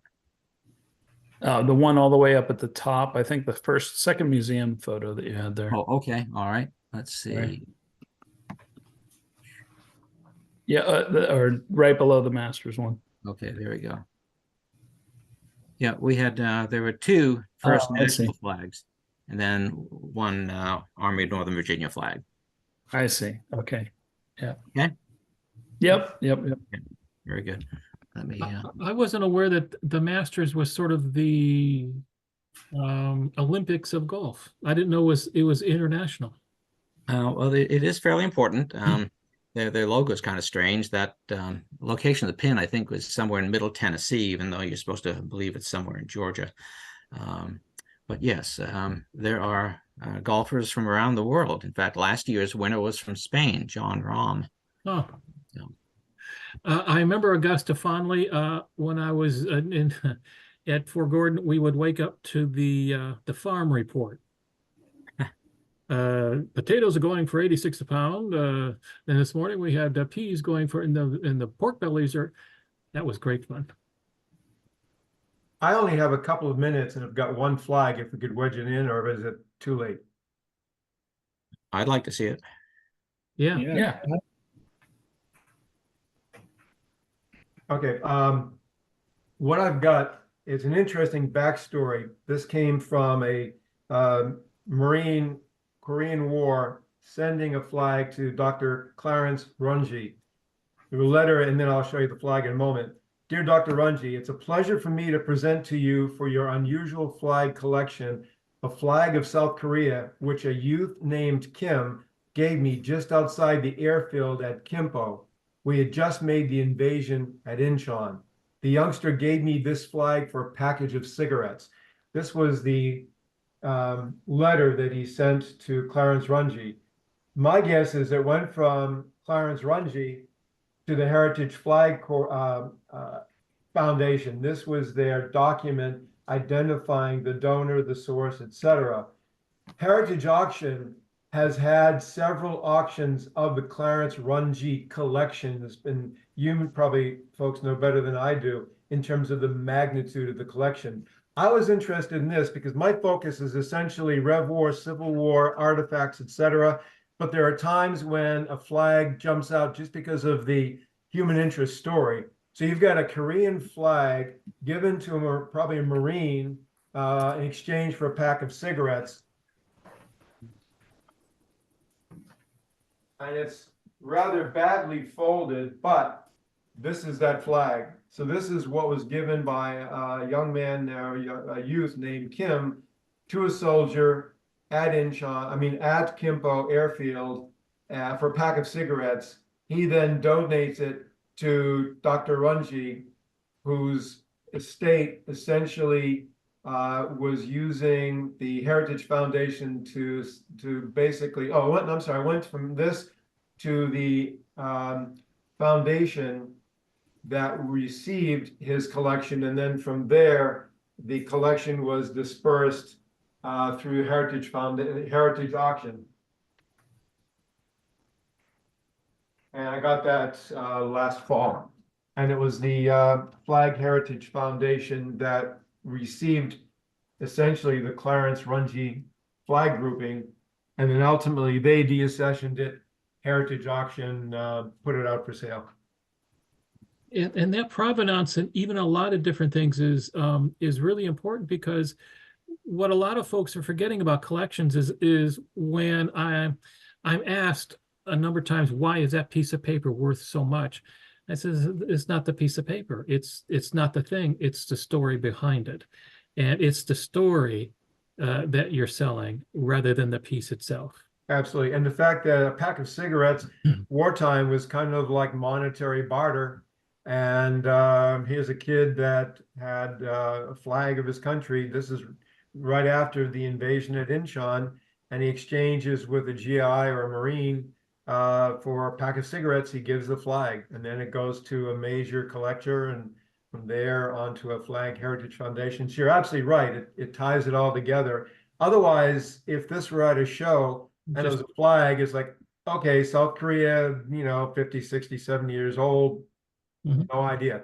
Just puts it all together. Now, how do you keep it? Do you keep it in an acid-free box and all of it together? I just got it recently, so I'm going to probably put it into a piece of Mylar, and hopefully I've got an acid-free box for a lot of things that I've picked up. And I'll put it in Mylar first, and then hopefully it'll fit into a box I've already got.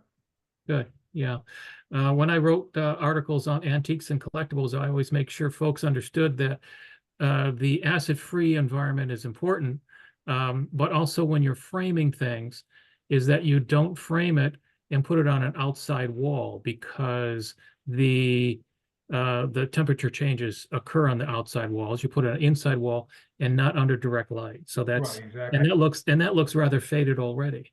Yeah, exactly. Nice. That's a nice thing to have, especially with all the letters. But nicely done. The backstory really, that's what appealed to me, is the whole backstory to it. Otherwise, I wouldn't focus necessarily on the South Korea flag, but I couldn't resist because of the human interest aspect. Nicely done. All right, thank you. That was it's very interesting, that story behind that flag. That's what we all like. So I think we're gonna stop the Vexibits and presentations for today. We're a little bit over, but if Charlie and or Anthony or both could just have a quick update of what's gonna be coming next, if at all, if we've decided, if you guys want to talk about that real quick. Yep. For our, June meeting, the host. Yep. I am looking to do the hosting for June. I just need to first socialize that with my significant other, and then after I get through that hurdle, I will make sure I put out to everybody the green light on that. So I will work that task. But that was what I was we were thinking of putting out for the June meeting. Is that aligned with what you were thinking, Charlie and Jack? Yeah. So my son's wedding is the first week of June. So we have a lot of family coming in and a lot of things going on that week. So I wanted to talk with the group about how later in the month of June works for people in Middleburg, Virginia, if we can get a date on the calendar there. And Charlie, did we talk about a specific date when we were doing roughly orienting around Flag Day, but that was symbolic in nature. So yeah, so we'll get the weekend out as soon as possible once we confirm all the arrangements and everything. But yeah, I have it down as June 30th as the kind of day that we sort of looked at. But basically, that's to say to everyone else, TBD, just check your email. And yeah, so thank you, everyone. I think this was a very successful meeting. So we want to thank all you guys for stepping in and helping out and taking it forward. I'm sure Jack is just way too relieved for words that he doesn't have to worry about such things. But seriously, we thank you all three of you for taking on that challenge and keeping us informed and keeping us part of CBFA and keeping it going. And that's a very important thing, and we appreciate it very much. Could I make just a very brief announcement before we wrap up? How do we say? Peter, you're not going to say we were the best. We were the best hosts and presidents ever, are you? Well, is that what you were? How do we say no to the president? That's obvious. I don't need to say that. No, I just wanted to mention. I don't know how widely it's been. The information's been dispersed yet, but the NAVA board has decided that next year's, of course, this year's meeting is going to be in St. Paul, Minnesota. They decided next year's meeting is going to be in Seattle. And there's some discussion about the meeting after that, which would be NAVA 60. And there's some tentative discussion about Atlanta for Nava 60. So just thought everyone would like to know that. More to follow. You'll see lots more on the website and in our emails and stuff. All right, thanks, Pete. Great, very exciting. All right.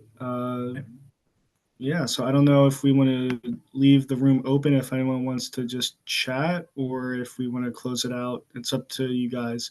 But I will be stepping off. So thank you, everyone. Thanks, Thank Joseph. you, Joseph.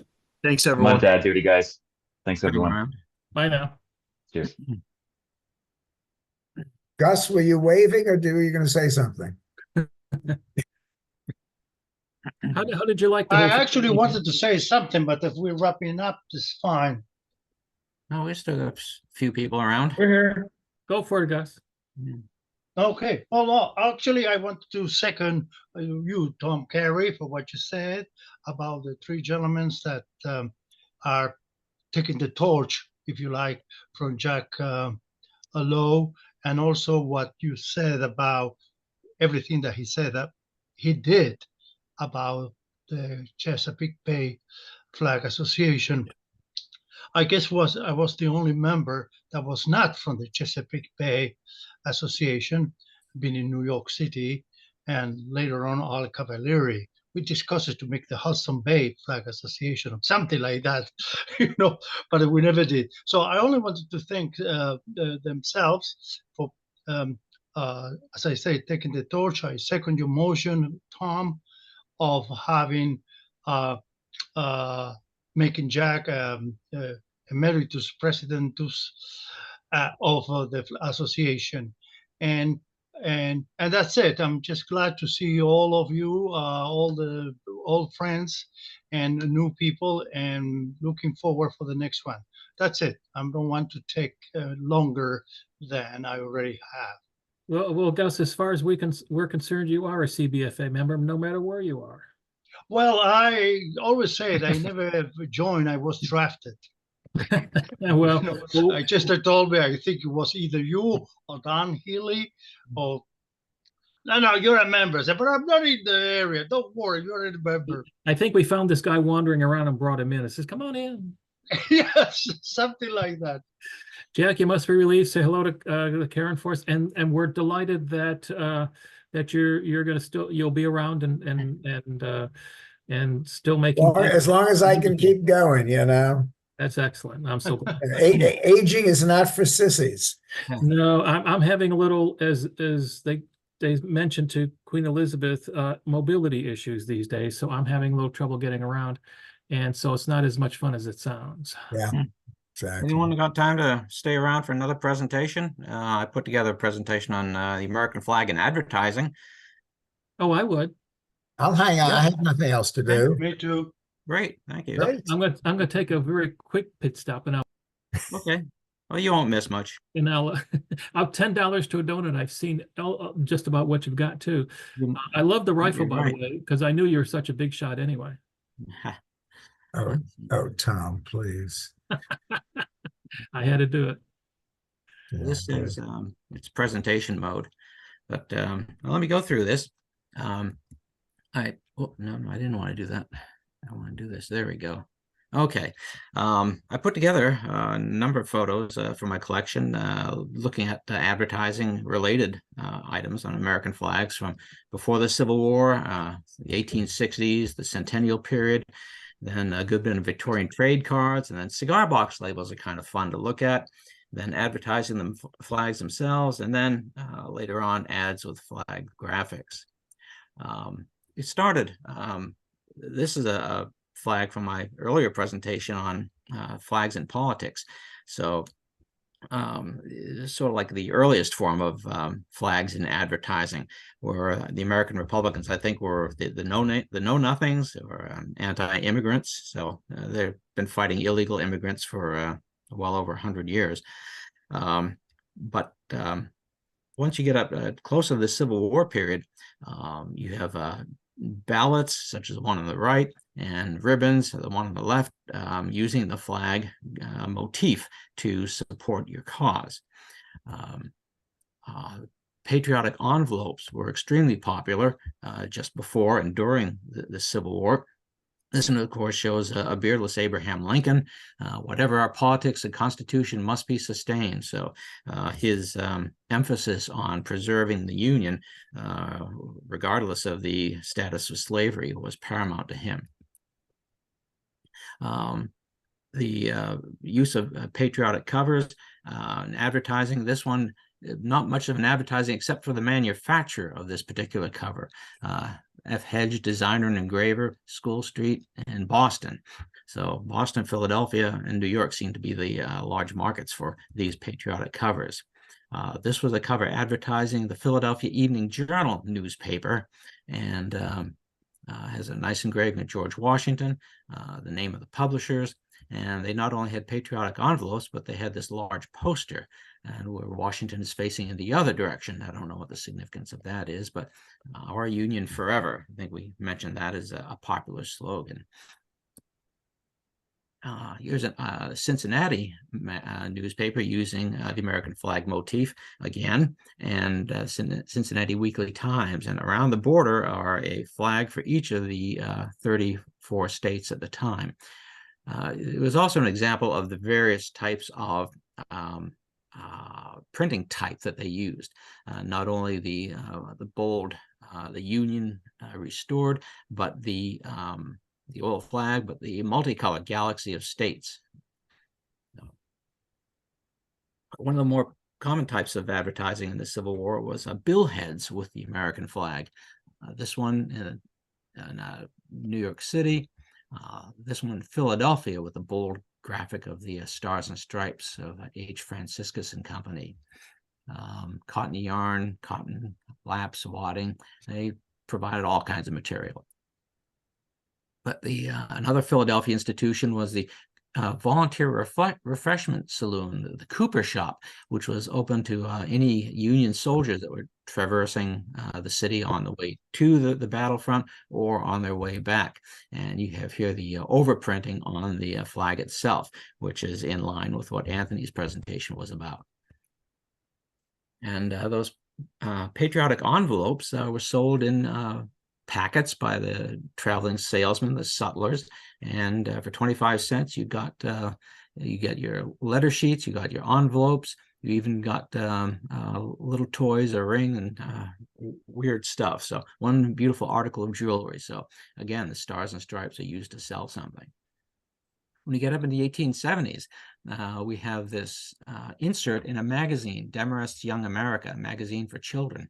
And this page of 3 American flags that you could cut out and attach to a stick doesn't have a full number of stars, but it's clearly the American flag motif and advertising this magazine.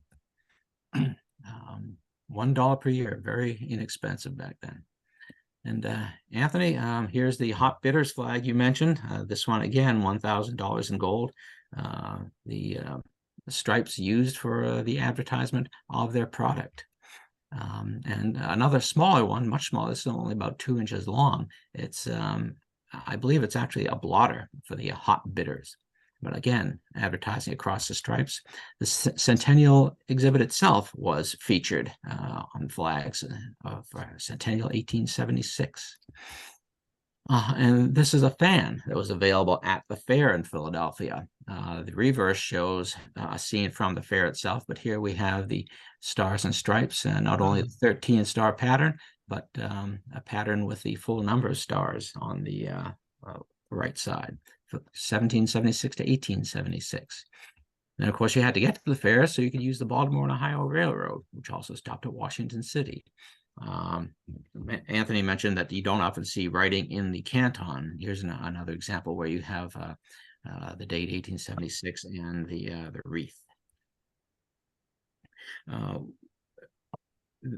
There are many examples of the flag, the 39-star flag with the flags of the participating nations.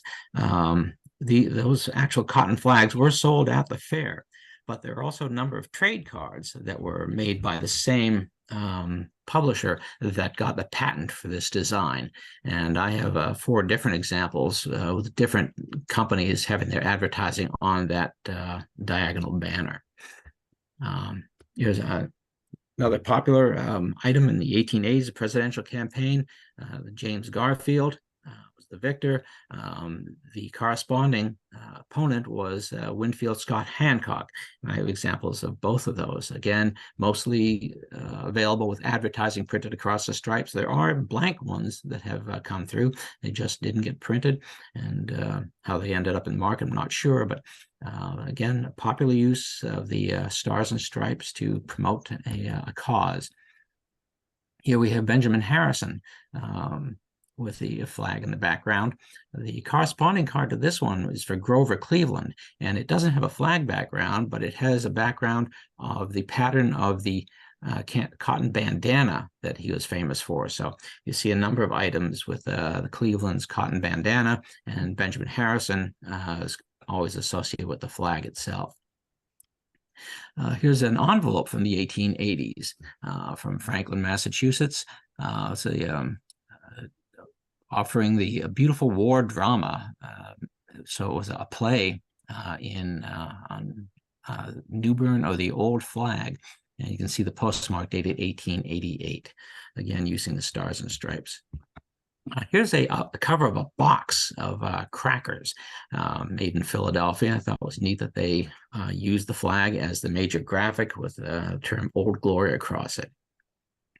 The 1880s, 1890s, and early 20th century, Victorian trade cards were extremely popular, probably started in the 1870s also. But one of the earlier ones is Williams Yankee soap with a 35-star flag out of Manchester, Connecticut. Here are two of my favorite Victorian trade cards, the two best things that float, the American flag and Fairbanks Ferry soap. And then the sewing machine, the standard rotary sewing machine with the stars and stripes being the nation's pride. And again, the double entendre that the sewing machine is just as much a national pride as the flag. Here, more text across the stripes. The bottom one, U.S. playing cards, has bold graphics, bright colors with a minimal number of stars. But you need a close-up of this one, in odd-shaped stars. It looks like 8-pointed stars. And there's a lot of text on there to read. So how effective it was as an advertisement, I'm not sure. But a very interesting use of the red stripes as holding the advertising. These are more common forms of the trade cards. Actually, the one on the right is a receipt. You notice Chicago scale, U.S. standard scales, and the bottom it says weight, a number of pounds. So when you drove your wagon loaded with hay or produce or whatever, the weighmaster would write the weight of your load on that card and hand it back to you. On the right, we have one from the World's Fair of 1893. It was Singer, McCormick and Company from Pittsburgh. And then enamel stains from Lynn, Massachusetts. It's interesting. The upper right one shows the text on the stripes reflecting the design of the flag. The one below just has the text willy-nilly across the stripes. A couple more of the common designs where you have nice graphics of the American flag. They're showing the flag, the American flower, and Cleveland's American baking powder, just as important. And then there's Uncle Sam pitching some ham with the stars and stripes in the background. And no, it's not just Uncle Sam, but Miss Liberty gets in there too.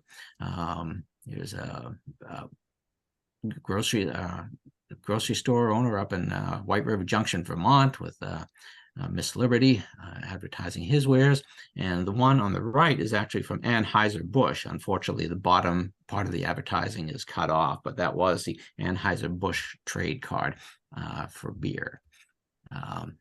Another pair with Miss Liberty. It's interesting that on the left, Miss Liberty is holding a glass of champagne, which was being advertised. On the right, she holds a bar of the soap that is being touted. Now, here's an interesting situation. The two cards on the left were the original design with the cats carrying American flags.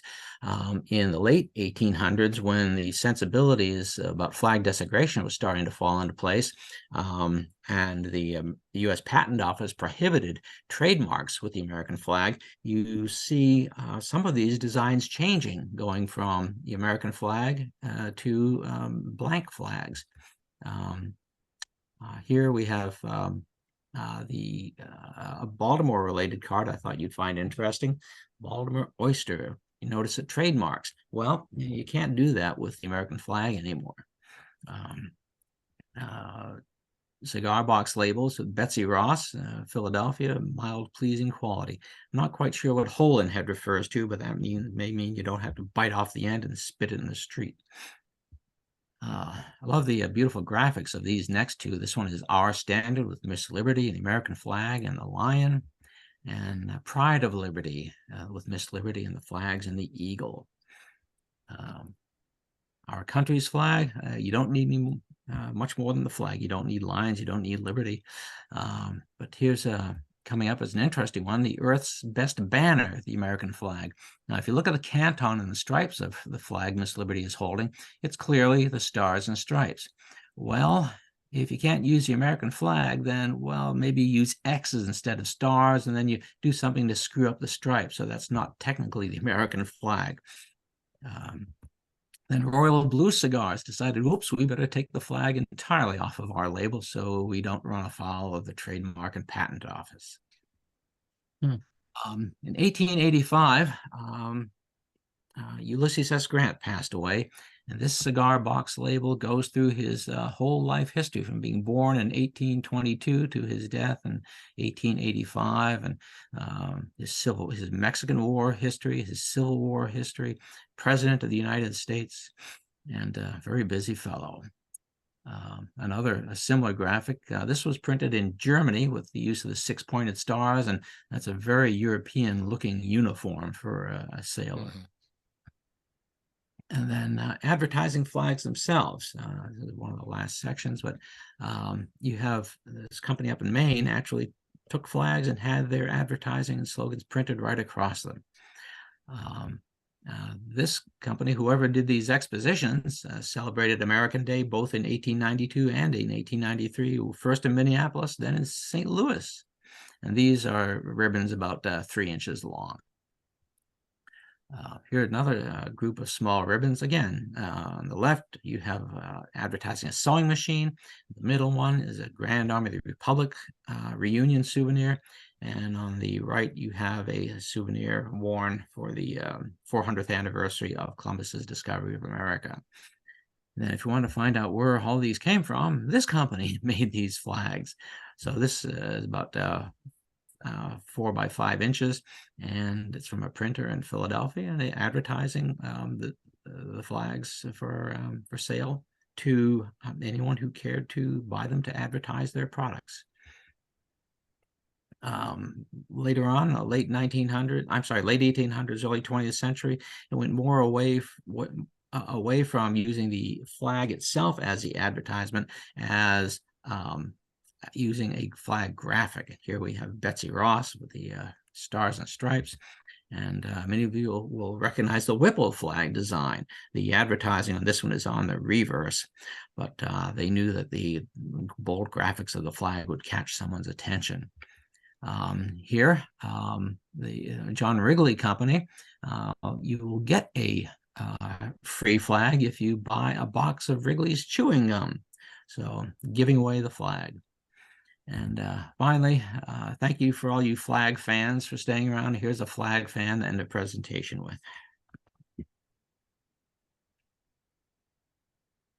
Okay, if you have any questions, I'll be glad to address them. I have to say that no matter how often I see these things, I'm just constantly amazed on how many more are still out there and in such different forms. When I visited your office in Maryland, I would go through things and I just couldn't stop. I mean, there's just so much of it that it is just amazing that you have quite the collection that you do. Are you still going to be doing a book at one time? I think you were talking about. Well, if not a book, then articles. So my presentation that I made in Philadelphia on the flags used or purchased by sailors as they went around the world, I'd like to have that either an article in Vexilum or hopefully end up in Raven. But I'll have to deal with the publishers of those publications and see if that's a way I can document the items I've found over the years. That's so great. How big is your collection now? You know? Oh, no, I don't know. In fact, I thought that since I have all my books in my library right now, I might at least start by counting them all and getting an idea. Well, let's try this. How long did it take you to empty out the office and the flags to get to your new place? Oh gosh, I wish I had a week longer, but yeah, we did it in about a month and a half. My goodness. To pack everything up. We had, what did I have? I had over 60 boxes of books of flags and another 30 of other collectibles. Wow. So, well, be sure to say hello to Pat and the kids for me. Okay, will do. Thank you.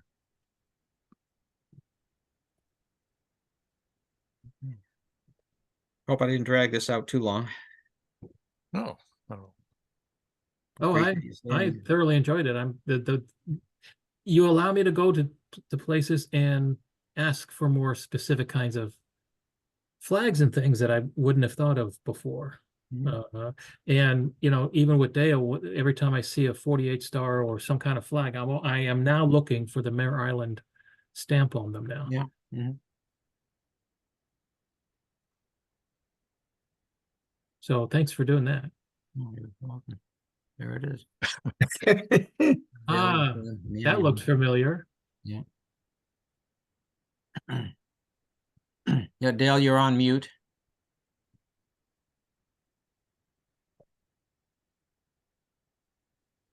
How about now? That's good. All right. Nick, what did you say this flag was? It's Burma. Burma? The late 70s. In 1910, they switched to Myanmar and used essentially the sheriff of Lithuania, which is a Lithuanian flag with a white star in the middle. 2010. Okay. Yeah. Did you say the sheriff of Lithuania? Yeah, it's the flag of Myanmar. It's a Lithuanian tricolor with a white star in the middle. So I call it the sheriff of Lithuania. And then I wanted to say, Peter was talking about ships being scrapped. Living here in Baltimore, I volunteer with 2 organizations that scrap pleasure craft. And last year I scrapped 6 fiberglass boats. And the problem is, to have a boat properly disposed of, it costs about $300 a foot. So if you have an old boat that you don't want, you're going to have to pay about $3,000 or more to get rid of the boat. So people have been cutting them loose and letting them float away in the Chesapeake Bay. And my organization gathers them up. And then I go through and I get all the metal off of them. And then they take the fiberglass shell and they put it in the dumpster to dispose of. But I have come across some flags, American flags, on the boats that have been recovered floating out in the Chesapeake Bay. It's really a problem. Dale, how are things going with the loss of the Key Bridge? Well, like I said at the beginning of my presentation, my wife and I went across the Key Bridge on the first day of her radiation treatment. That was Monday, March 24th.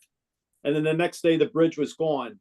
Wow. And even today, I was talking to a lady at church. She's in charge of a large kitchen for Baltimore County Public Schools.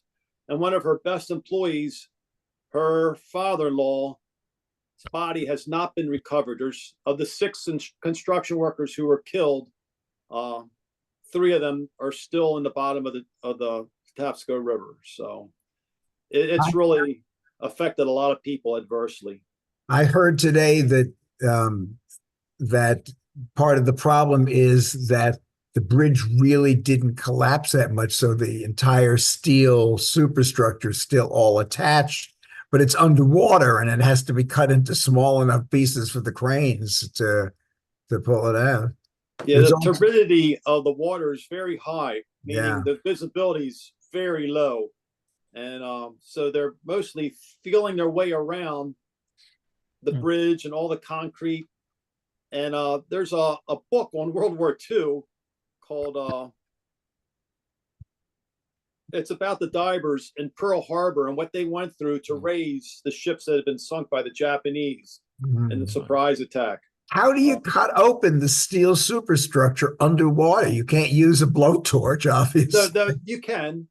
Oh. There's cutters that they use to go down and to weld and to cut things up. Yeah, it's quite a process. It's sort of like an acetylene torch, but you can use it underwater. I've seen it done. Yes. Uh-huh. Oh no. Yeah. They're bringing as they cut the bridge up, they bring it to shore. And my wife and I drove over there after her last treatment this past Friday, and we took some pictures of the work that's being done out there. And the police chased us away. We knew that was going to happen. We were out there until they made us leave. But well, I don't know if you can see, but this is my sister-in-law's father's in the hospital, and this is what he can see from his room. But you can see maybe the bridge and the two abutments. Yeah. And then oh no, it's gone. I had another shot of what you can see. So yeah, it's really, I was going to wear my Key Bridge t-shirt to the meeting, but I didn't. Yeah. And there's been fundraisers to help the families who've lost loved ones and things like that. So I was going to suggest somewhere that that when they're going to scrap a lot of the infrastructure, that they keep some of it aside and use small pieces for a for folks to buy as a not as a souvenir necessarily, because it's a memorial. Well, yeah, right. But as a fundraiser. There are scraps of steel from the 9/11. Speaking of that, I know that came up earlier. That's on display, and they take around for when they have memorial services and things like that. So yeah, that's a good point, Tom. They might be doing that. Yeah, or at least suggest it to someone that they just don't dump it, but use some of it for fundraising for a memorial or some other kinds of things that they might be able to use it for. Yeah, when I woke up that morning, I turned on my computer and it said, large bridge in Maryland collapses. And I didn't pay any attention to it. This is like 4:30, 5 o'clock. I go downstairs, I turn the TV on, and and it was the Key Bridge. And I knew I just traveled over that the day before.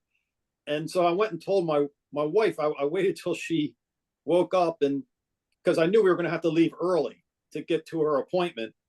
And she just started sobbing, and I said, "It's going to be okay. We'll get you to your appointment on time. I'm the driver, so that's what I did." And like I said, it took us 20 minutes longer each way to get to the appointments on time. Well, we feel for you.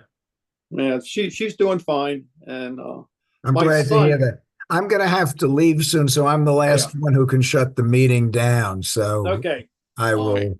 Well, thanks for bearing with me on my presentation. Good to see you all, Nick. We always love to see your stuff. You know that. Come on, we really need to have one sort of. We should do some weekend where you get 3 hours on Saturday and 6 hours on Sunday. We could do it all and next. And then we can give Anthony 3 hours on Saturday. Yeah. Peter, you can have. We should do a whole week conference, right? Yeah, between all these guys, we got one full month of everything. All right. So anyway, so you're going to have to organize a Southern Flag Association and invite us all down to Georgia. Good idea. Okay. And like I said, NAVA may be there, maybe having a meeting there in a couple of years. So that'd be nice. We'll see. That would be wonderful. That would be great. They can have a field trip to my house. Nice. Yeah. Absolutely. That'd be the tour. It's great, guys. It's good to see you. Gus, things good with you? Yeah, how's Gus Everything doing? is fine. Thank you very much. I'm also going to leave. And once again, I want to thank I can't remember all the names. I had to write it down. I'm sorry about my memory. Anthony, Charlie, and Joseph. Anthony Iasso. Yeah. No, and Anthony Iasso, right. Joseph Anthony, Latshaw and right. Charlie Smith. Thank Right. you, guys, and thank you, Right. everybody else. Yeah. Their and names are on the email. It was Their very names good are of it was very good of Joseph to help run this because he's got his final exams. He's As a graduating moderator. from college in May. Oh, my. Yeah. It's great to see all great you guys. moderator. And I look forward to, checking, since I can't, we can't get together. I'm in Virginia. Well, you maybe can contact that new guy who showed up, and maybe you'll plan another meeting down in Norfolk or some area, Virginia I think Beach. that might be good. I Yeah. mean, it's in the catchment area. Yeah, I think that's a good idea. I think I'll follow through on that. Nice to see you guys. Take Chesapeake care, Bay everybody. Bridge flag. Yeah.